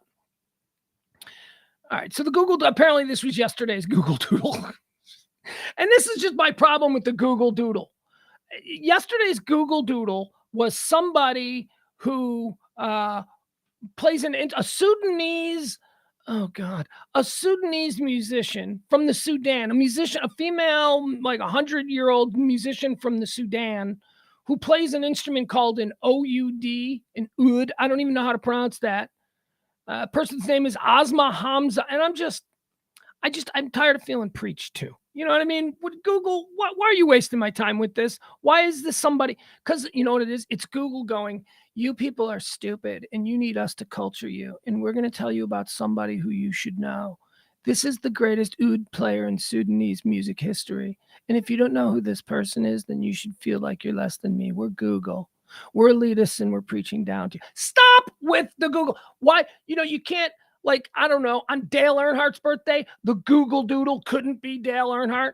No, it can't be. It's got to be some Sudanese oud player. It's got to be, or it's the woman today. Today, it's some woman who separated carbon dioxide. You should all know about, yeah, well, maybe we should all know about her. But also, every once in a while, how about honor, I don't know. Who can you honor? How about honoring, who could they honor? Who would be a good person to think? How about Babe Ruth? Oh, they'd never honor Babe Ruth. Never, unless the fact that Babe Ruth is a black guy picked up. Babe Ruth was a black guy. People, that's something that we're slow to discover this, but Babe Ruth was absolutely a black guy. So maybe when that becomes popular, then because Google loves to force us to learn about minorities. And I understand that because for the last, 100 years, we've pretty much only learned about non-minorities, right? In school, we learned about, all white European dudes who did stuff. So I get that. But yeah, I don't need to know about a Sudanese oud player. And then whoever today's Google Doodle is, some woman who separated. Stop it. It's so irritating because it is so pretentious. Google, imagine the Google. Who do we need to teach the peasants about today? Well, how about a Vietnamese chess champion? Yes, let's make them learn about a Vietnamese chess champion. And then someone in the corner is like, it's also Tom Selleck's birthday. Maybe we could honor Tom Selleck. Nah, you wouldn't do that. Wouldn't do that. Google Doodle. Google Doodle was trending, but it was trending for the one yesterday because people were like, why is there a Sudanese oud player that suddenly occupies a place in my brain? Like, I got only so much room in there. I can't have a Sudanese oud player occupying a stool in my brain. There's going to be information that I'm going to need that they're going to be taking. It can't happen. Here's a list. We like to do lists on this show because lists are fun because lists allow us, even the stupid among us, to sort of see things in a more linear way where it's all laid out. So lists are fun. As a program director once said to me, you can always just do a list because people are stupid and they like lists. Yeah, program director said that because people are stupid and they like lists. How about a list of America's worst, but also best drivers? That's right. Let's do it. We've got a poll here. We've got a list of the cities in America that have the absolute best and the absolute worst drivers in it. Now, would you be interested? Hold on. These are the 10 U.S. cities with the worst drivers. Okay, this is based on consumer affairs analysis in conjunction with insurance. Okay, so this is like a big insurance. These are the people who are the biggest idiots on the road. Okay, here you go. Number one, the worst drivers in America, Memphis, Tennessee, man. Memphis, Tennessee, man. Worst drivers. Number two, Baton Rouge. I like to pronounce all of these towns, these cities, in the way that they're supposed to be. Baton Rouge. Baton Rouge, Louisiana. Number two, worst drivers in America. Number three, Albuquerque, New Mexico.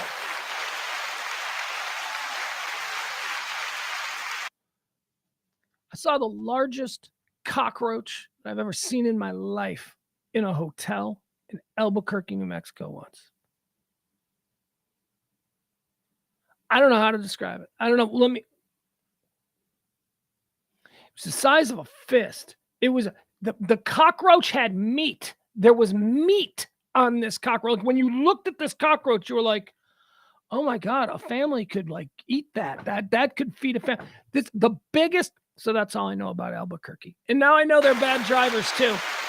Probably letting cockroaches drive. That's probably what's going on. Number 4, worst drivers in America. Macon, Georgia. That seems right. I feel like I've seen a lot. I feel like any movie that I've seen that was centered around Macon had something to do with like a county line or, something like we're racing to the county and see, it seems like Macon, like they don't, there's all woo is always. By the way, here's a little something that I wanted to mention. So over the weekend, I got to see Asteroid City. Asteroid City. Have you guys seen Asteroid City? Asteroid City is the new, the weird guy, the weird guy who makes weird guy movies. Can't think of his name. He's so weird. And his movies are so hit or miss. Like his movies are either like, oh my God, that is so good. Or they're just like, this is stupid. He does a lot of really stupid stuff, but he also does a lot of really cool stuff. Can't think of his name. Maybe someone in the chat room can help me out. It's not, God. Can't think of his name. I don't know. I can't. Is it 3 names? Is it a 3-name guy? It's not. It's okay. So it's not Paul. It's not Paul Thomas Anderson. I love him. Who's the guy? Come on. Seriously, no one in the chat room can help me with this. Oh, maybe someone can. There we go. Wes Anderson. That's it. Thank you, Wes Anderson. Weird guy director Wes Anderson. So I saw Asteroid City over the weekend. And I will give you a review at the end of the show. All right, back to the list. Top U.S. cities with the worst drivers. Macon, Georgia is number 4. I was reminded of like car chases because of the movie Asteroid City. Macon, Georgia, number 4. St. Louis, Missouri is number 5. Worst drivers in America. Cleveland, Ohio is number 6. Worst drivers in America. Detroit, number 7. Detroit? Oh, that's gotta hurt. Motown? Motor City? Detroit? Where all the cars are built, car capital of America.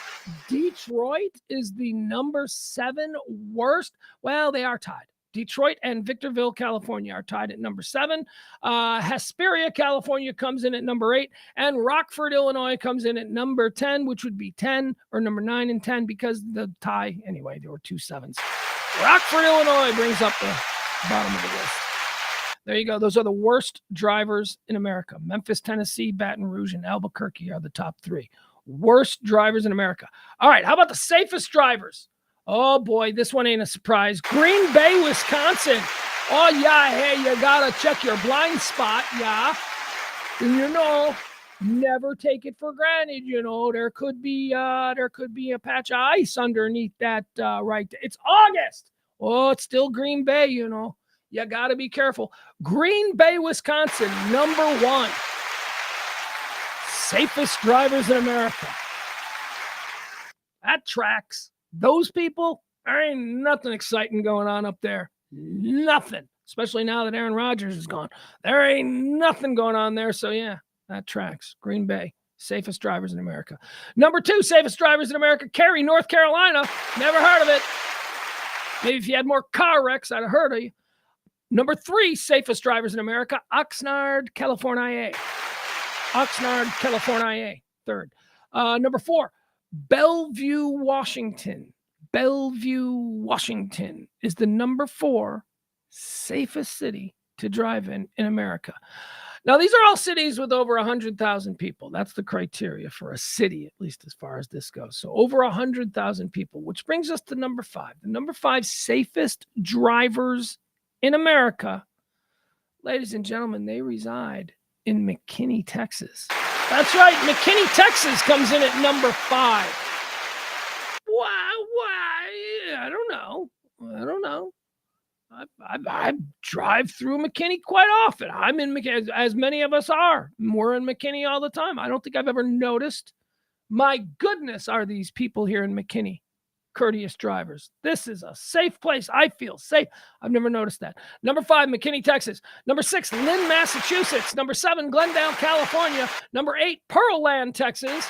Number 9, College Station, Texas. And number 10, safest city in America to drive, Henderson, Nevada. There you have it. They got a full list here. I'm wondering where Dallas comes in on this list. Hold on.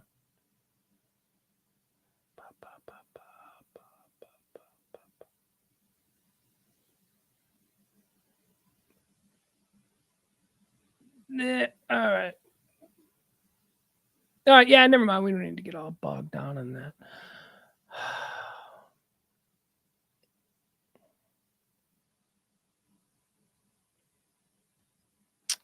Okay, sorry. All right, so best and worst drivers. We did that one. What else do we have here? Okay. So yeah, this will work. Wait, let me see where we are. Yeah, this will work. Okay. Summer movies. Summer movies is a big topic today as we're starting to take a good look at accounting of the records that lays before us that was once the summer months. Blockbuster season. No. Ain't none of that happening. This ain't no Top Gun summer. Remember last summer, Top Gun movies were packed. People were like, Top Gun.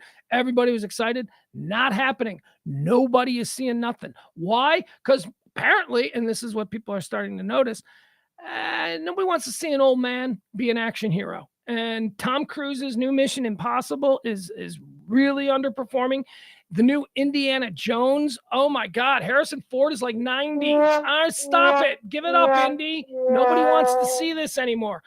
Mission Impossible lower than 2018's installment as audiences turn off summer movies and against aging stars. It's really a rough summer in Hollywood. Not only is the town on a massive strike, but box office receipts are disappointing all the way around. With traditional promotional venues like late night talk shows closed, thanks to the strike, Hollywood has had a lot of trouble pushing its wares. This weekend, Mission Impossible: Dead Reckoning Part 1 made just $56.2 million. For the comparable period in 2018, Mission Impossible Fallout, the previous installment, made $61 million. Dead Reckoning has made a total of $80 million since last Tuesday. All right. That's not good. For a much hyped movie upon which millions of dollars were spent in promotion. But Tom Cruise is almost 60, and he looks it.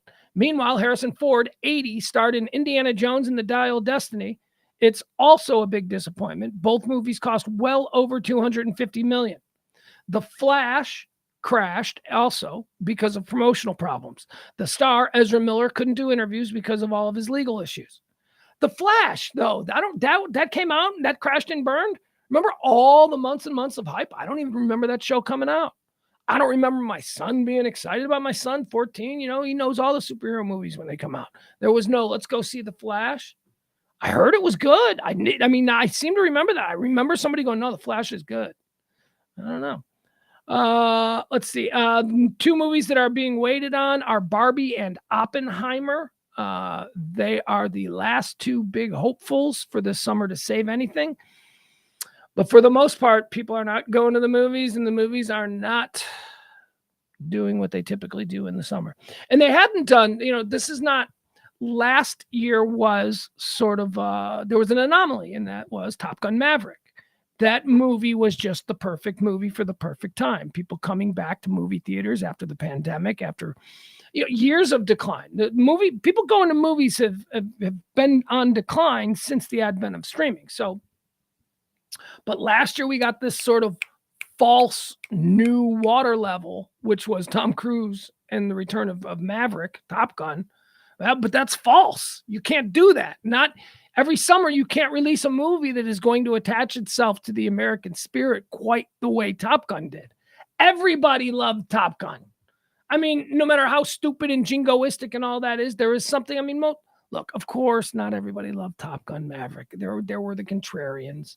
But those are not the fun people. And those are people who we just don't take serious. But for the most part, people are like, yeah, no, I enjoyed it. Really enjoyed it. That's not going to happen with Mission Impossible. Like Top Gun, there was only one. There was Top Gun, and now there's this one. This is like the 15th Mission Impossible, dude.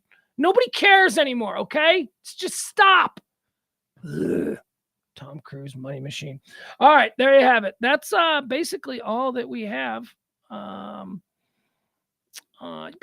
before I jump in and see if there's anything else that's happening, anything new. So I'll tell you about Asteroid City now. So Asteroid City, the Wes Anderson film, and again, I'll tell you my feelings about Wes Anderson. It's a little bit complicated. Sometimes I think that little dark's kind of cool, and then there are other times when I think I need to punch him in his friggin' pretentious face. I seriously, there are something.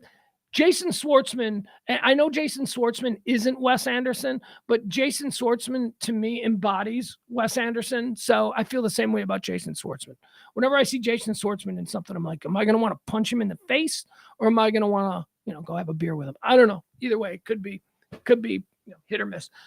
So I watched Asteroid City. Asteroid City is, it was much hyped. People were like, can't wait for this. But, I am very wary of Wes Anderson movies because that submarine movie, remember that one with Bill Murray, Steve? Remember that one? The Aquatic Life of Steve? That was awful. That was like the most painful 2 hours I've ever sat in. Anyway, so he has those. He has those kinds of movies. Asteroid City, man, I was a little bit worried because it was really interesting. It looked really interesting. It looked like Moonrise Kingdom. That was another one. Moonrise Kingdom was good. This one kind of reminded me of Moonrise Kingdom. I was like, maybe this is like kind of got a Moonrise Kingdom vibe. So I sat down and I watched Asteroid City. And for the first 10 minutes of Asteroid City, I was like, oh, God, here we go with this pretentious artsy-fartsy. No, you're going to make me pay attention to a whole bunch of storylines that are happening at the same time and who's real and who's not real. Right? So it started to be that. I'm watching Asteroid City. 10, 15 minutes. By 20 minutes, I'm like, I am in. Let's go. Asteroid City's awesome. I love that movie. I will tell you this about Asteroid City. The last time I finished watching a movie, the last time I just watched an entire movie with very little expectation, wasn't sure where it was going to go. As I said, it's Wes Anderson, so there's a likelihood that I was going to hate it. There was certainly not a likelihood that I was going to have the response that I had. I did not expect to be as completely entertained from beginning to end by the crazy dialogue, by the stars. Just everybody in it is a celebrity, and it's really just a movie of individual performances. Just a bunch of different weird characters played by a bunch of big name Hollywood stars who do very little roles in this thing. And the overall story is easy to believe.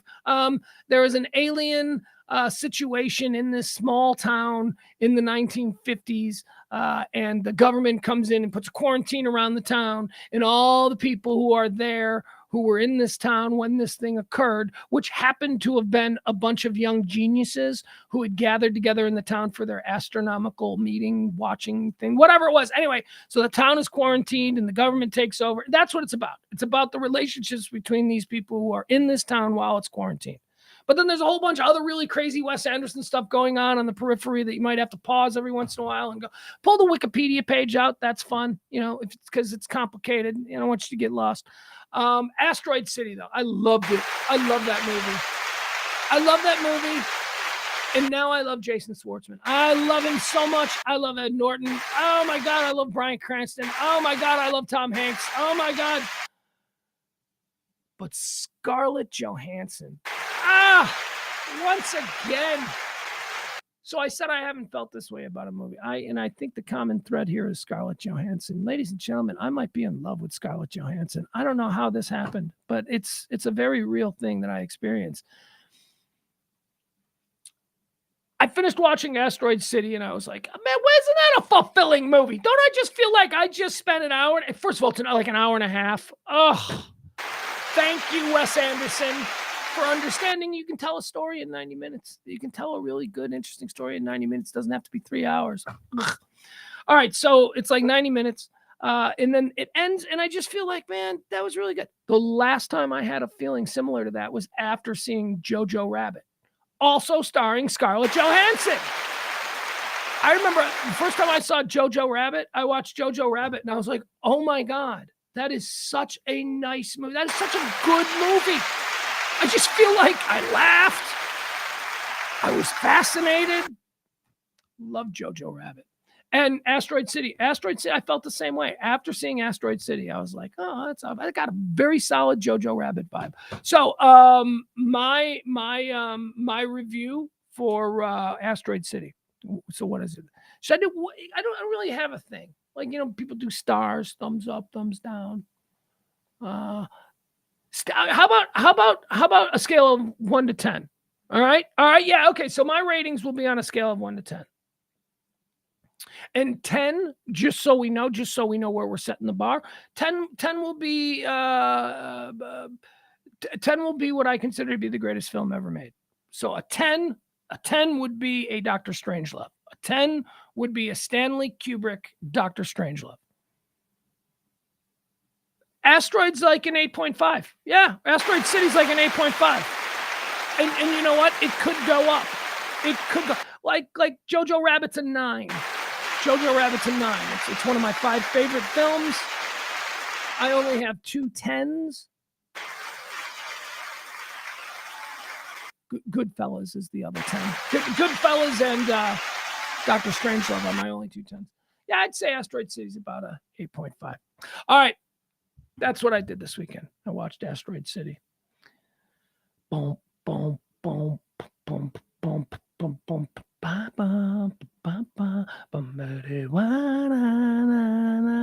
also watched that Wham documentary. Did you guys see the Somebody Tell Me, Won't You Tell Me?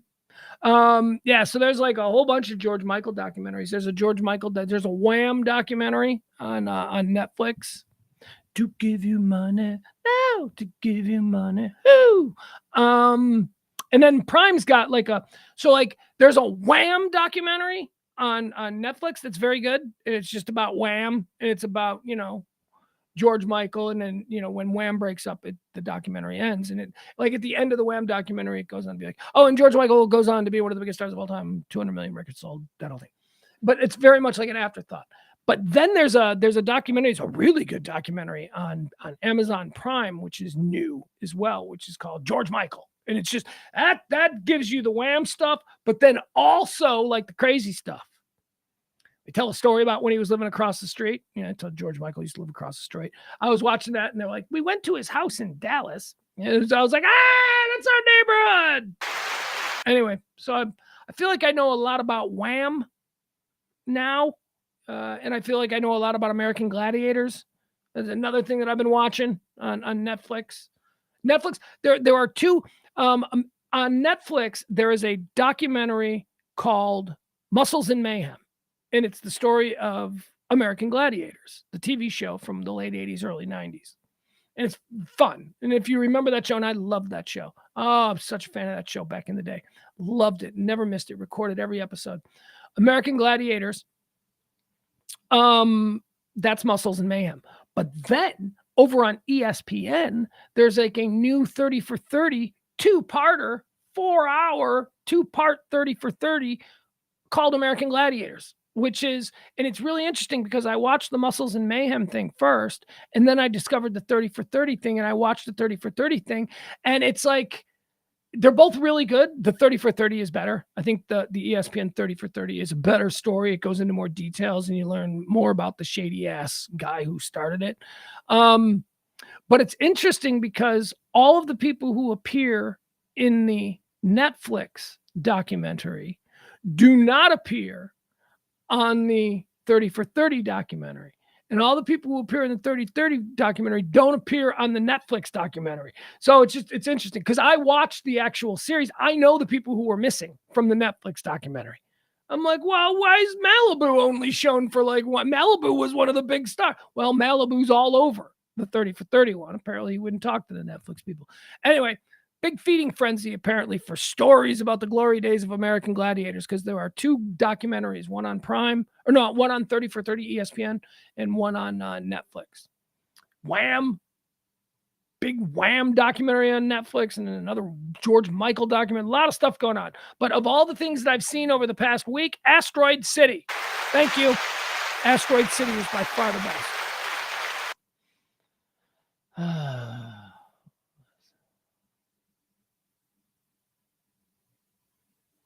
Adam says, I watched Quarterback over the weekend. Good and well-made documentary series. Yeah, I watched Quarterback too. Quarterback's all right. I think they could have done a better job with some of the quarterbacks. I don't think we needed to see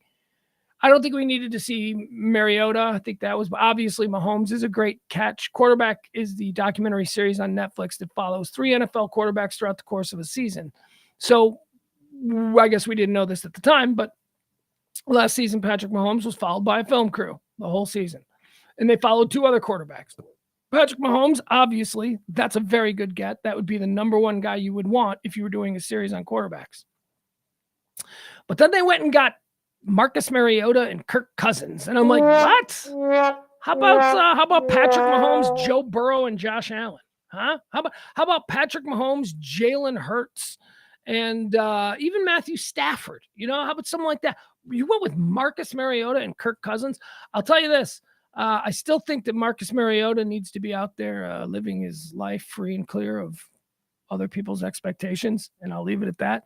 He didn't need to be on that show. Marcus Mariota, his whole thing was very boring, and there was nothing there. Kirk Cousins, I am glad that in the beginning, I'm like, I don't want Kirk Cousins on it, but now I'm glad Kirk Cousins was on there. I like Kirk Cousins. I think Kirk Cousins seems like a really good guy. Kirk Cousins seems like a good and decent man, a simple man, a kind-hearted man, not necessarily super smart, not a brilliant or a deep thinker, but, leads with his heart and with his soul and seems to want to just be nice to people and get along with people. And Kirk Cousins' wife is adorable. She's a little bit too Jesus-y for me. She's like church lady-ish, but oh my God. So as far as Quarterback goes on Netflix, I'm glad I watched it. Patrick Mahomes stuff was fascinating. He's Patrick Mahomes. He's the most interesting singular personality in the NFL. So that's a good get.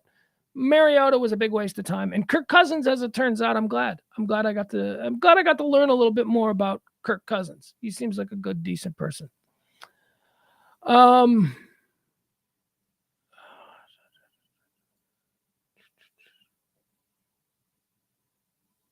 nobody cares. All right. I didn't spoil Asteroid City. There's nothing. If you want me to, I'll spoil Asteroid City. No, I'm not going to spoil it. There's nothing to spoil. It's a Wes Anderson film. You can't spoil a Wes Anderson film. We're not talking about M. Night Shyamalan.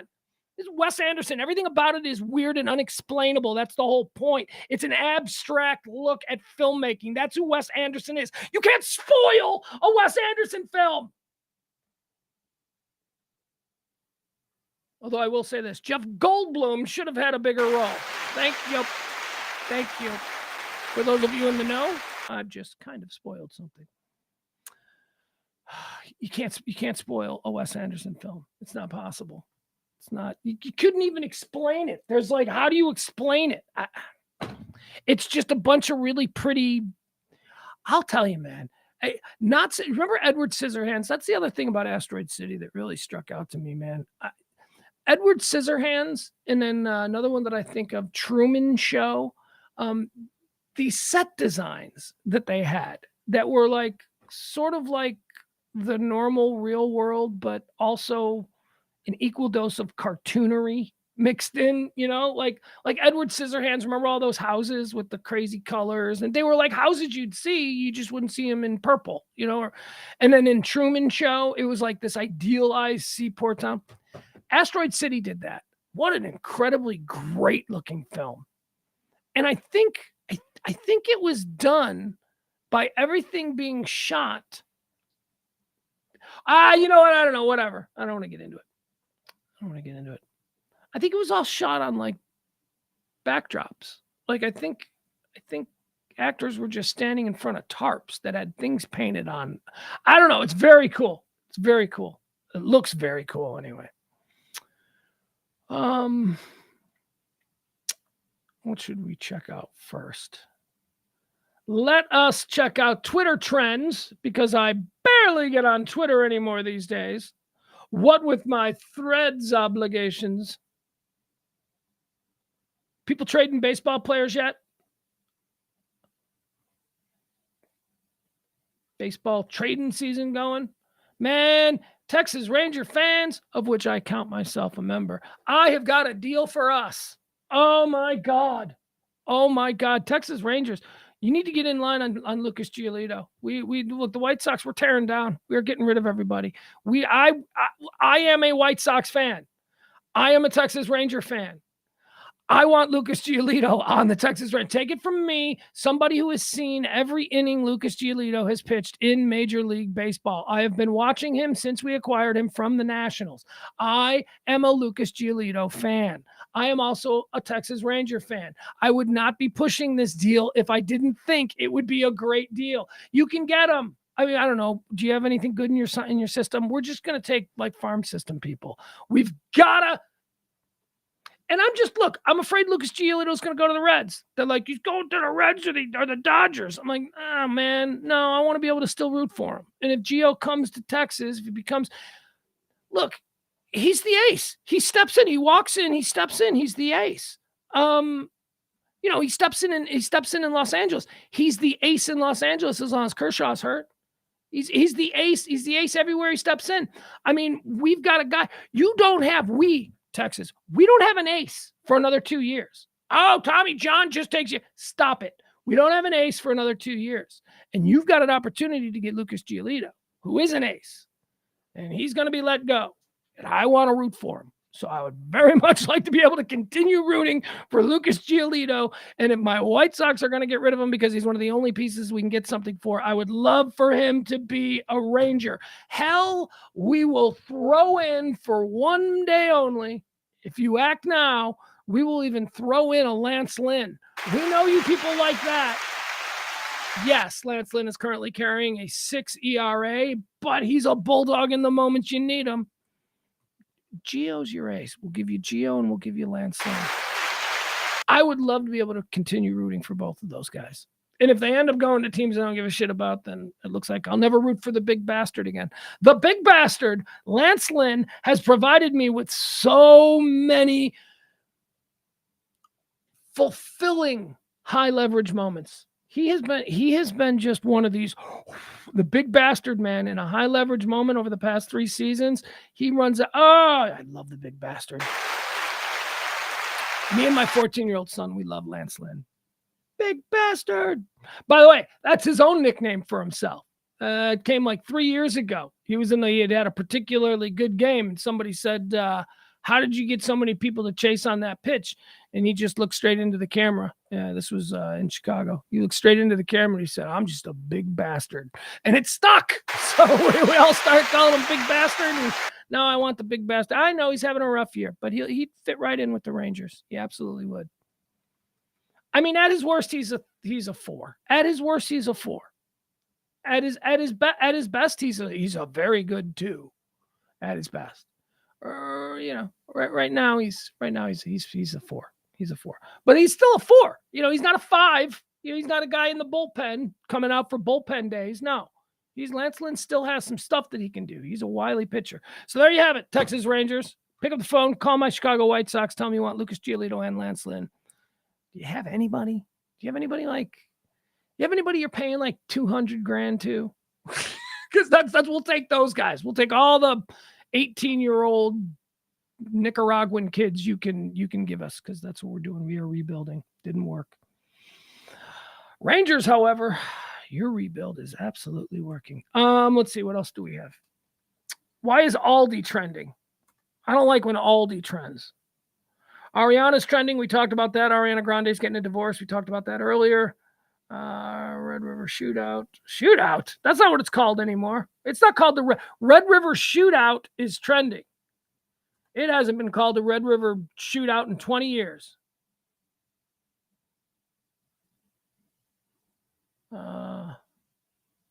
What is it called now?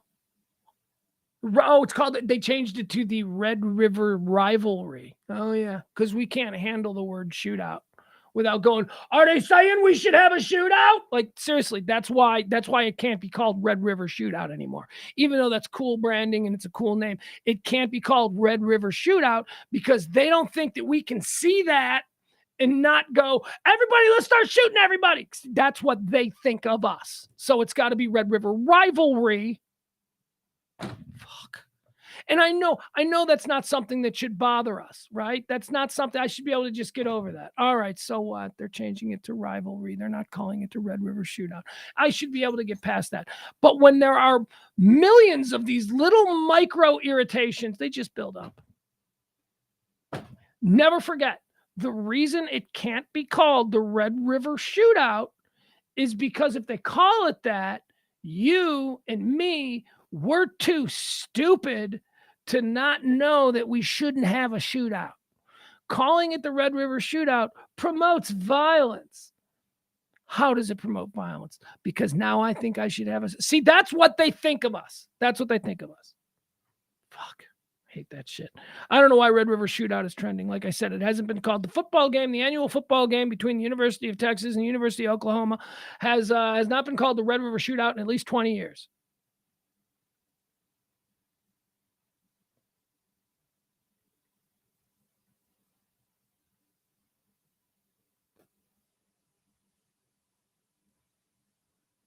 Adam, you don't know what the fuck you're talking about. People are banging down our door for Lucas Giolito. I'm trying to get him on the Texas Rangers because I know what a stud he is. You think that I'd be lying about this? I know that we are stripping down our team. We are getting rid of players who are studs. Giolito is a stud. Giolito, his problem that you're citing with his ERA is a problem that a lot of pitchers have. Giolito gets rocked early. Giolito will get touched for 3 runs in the first 2 innings. And then between the 3rd inning and the 7th or 8th inning, he is lights out, locked down. That's what you're getting for Lucas Giolito. So don't get fucking stripped away by looking at ERAs and all that kind of stuff. Look at his strikeouts. That's what you got to look at. Look at how many. Lucas Giolito is somebody who could absolutely take the Rangers to where they need to go. The Rangers desperately need him. So yeah, clean out your fucking farm system and win now, you stupid idiot. You only get so many opportunities to fucking win now. If these Texas Rangers don't go all in, right, this is magic. This is magic. I know I'm getting hyped because I'm a baseball guy. And yeah, don't be scared. This is how Adam and I were baseball guys. This is how baseball guys talk to each other.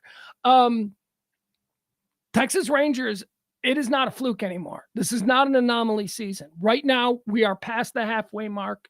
They are absolutely strutting as a team. They have no pitching. They've got to do it. You might have lightning in a bottle this year. All right, so let's make sure we get a cork on the end of this bottle and we capture this. Now, how do we capture this?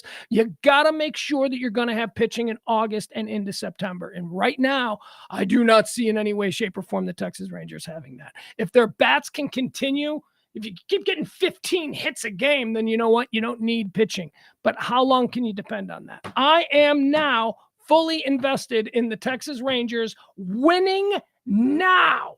Winning now. You have spent so much on these free agents, okay? You're not a young team. Yes, you're in year 3. I don't know. Would you consider it year 3 or year 2 of the rebuild? You are way ahead of schedule. It is time to go all in and win now. You've never won anything before. This idea of, well, now this is not our year. Let's continue to develop the FOB system because someone will come. Win now. Win now. This is the chance. You can win now. And boy, did anybody think that we'd be talking like this about the Texas Rangers in, say, March? I mean, what an incredible surprise the Rangers have been. They were supposed to be my second team. They were supposed to be the team that, I'd keep an eye on and maybe I'd go out to a couple of games and all that kind of. They're my primary team now. They have been my primary team for about 6 weeks. So, I don't know. I'm all in. Bandwagon, you betcha. I am all in on this Texas Rangers team, but it is win now. Something special is happening. And please allow me in my outside. My heart isn't tethered to this team. I'm not broken like all you other Ranger fans. I'm a broken White Sox fan. That's that. I don't know what the hell I'm looking at over there because I'm broken and I'm too emotional about it. But I can look at the Texas Rangers and I can tell you that this team, and I talk to my friends in Chicago all the time. They're like, the Rangers look good. Rangers might be the best team in baseball. No, their pitching is actually quite garbage. But You can get pitching. Trade deadline is coming. You can make these deals. Adam, I don't want to hear you talking about protecting your farm system when you're making a push. You're starting to run. Let's run away with the division here. Now is the time to start. Now is the time to go for it. Sorry.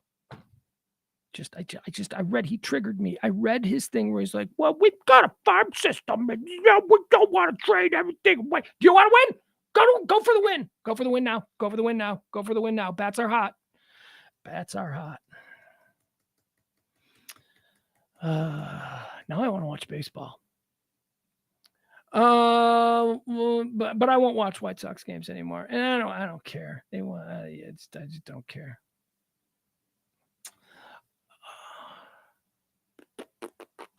Nope, nothing new. Why is Joel Embiid trending?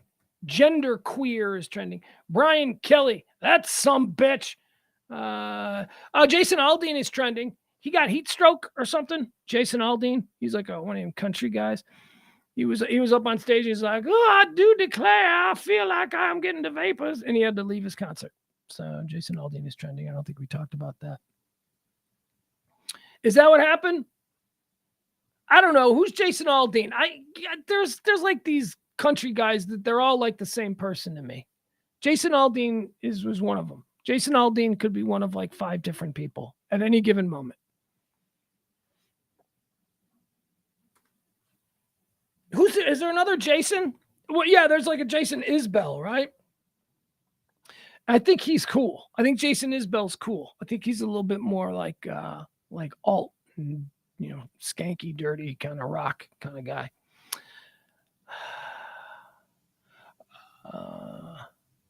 Miranda Lambert is trending. Let's just take the piss out of country music. What do you say? Miranda Lambert is trending because apparently she went up on stage and somebody took a... All right, let's see why Miranda Lambert is trending. Let's check this stuff out. There's video, so why not watch it? Apparently somebody took a picture of her while she was on stage, and she was like, you can't take a picture of me. I don't know. Oh, here we go.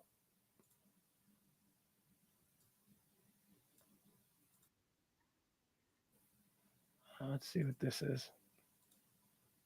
Who is Miranda Lambert? Is she married to somebody? I know she's country, right? Is she married to somebody? All right, here we go. Here she is on stage. Let's see what happens here.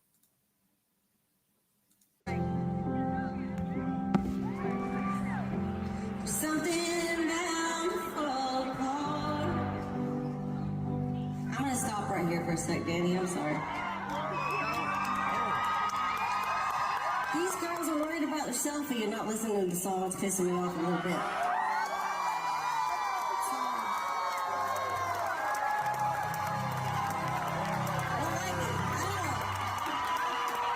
We're here to hear some country music tonight. I'm singing some country music.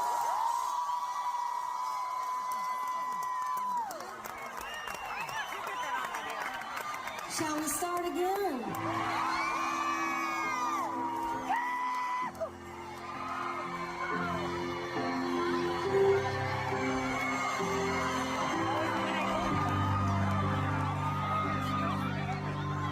Hey there, Mr. Timberman.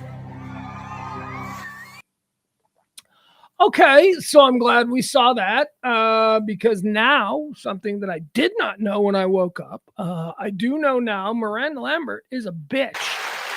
Miranda Lambert needs to get over herself, that diva bullshit.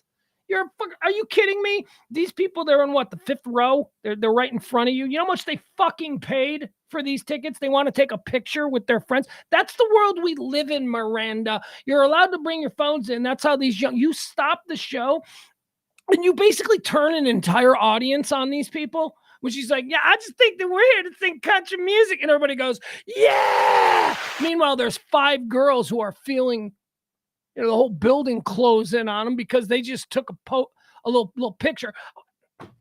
I'm just going to stop the song right here because I just can't continue because I'm such a self-obsessed diva that I just can't even break out the fact that there are 5 girls in this sea of 25,000 people who are taking a picture. And it just bugs me to know, hey, folks, country music. Let's just drag these girls out and beat them to death in the parking lot. Let's go, y'all. You dumb bitch. Leave them alone. That's not cool. That's not cool. I don't even know who these girls are. Yes, is it probably obnoxious? Are young girls with their selfies, are they obnoxious? Yes, but they're not unique. They're not original. It's not, this isn't the only place that this happened, Miranda. This is kind of culture at large. This is what they do now. You've never seen it before. I'm sorry, y'all. I just got to stop this song because I am so self-obsessed that I cannot. Why y'all taking a picture? Why are y'all not taking a picture of me? I'm the star. Miranda Lambert, you suck. And I didn't even know, I had zero opinion. When I woke up this morning, if the first thing you had done, Pugs, wake up. I'm like, what? And if you had been like, okay, real quick, Miranda Lambert, what do you think? I'd have been like, country singer lady? Yeah. I don't know. She's been around for a while. Do you like her or do you not like her? I don't have an opinion on her. See, that would have been me if you had woke me up this morning. That would have been me, just my opinion on Miranda. Now, screw Miranda Lambert. I don't know what she's got any songs or anything like that. 2:30. Look at us. I just wanted to make sure that we get to 2:30. Once we cross over the 2 o'clock line, I'm like, we should go till 2:30. All right, guys, that's going to do it. We got nothing more. We're going to be back tonight at 9 o'clock for the Radio Misfits show. That's myself, James Parker, but also E. And we'll tell you all about what went on Friday. On Friday, we went and crashed the Freaks Radio thing. The whole golden pipe thing. Yeah, it was a big deal. We'll tell you about it tonight. 9 o'clock on the Radio Misfits, among other things. Tip the show if you can do that, folks. Really appreciate it. Thank you. So I don't know what this week is going to be like. I'm grabbing my kid. I get my kid back again. Honestly, I don't know. I'd like to be able to say like tomorrow, but I mean, it could be tonight. It could be tomorrow. It could be next. Whatever. It's my birthday week. So I've got a birthday coming up here on one of these days this week. So my kid's going to be with me during my birthday day and like the whole birthday week. I may not do a show on my birthday because the kid might be like, it's my day too, and we're going to do it out. It might be just turn into something like that. So I don't know. I'll let you know in the next day or two. Other than that, all full steam ahead. Full steam ahead this week. It doesn't look like we're going to have any interruptions. So tomorrow, see you at noon for more High Noon. And then tonight, see you at 9 p.m. for Radio Misfits. Tip the show. Appreciate you. I'm out.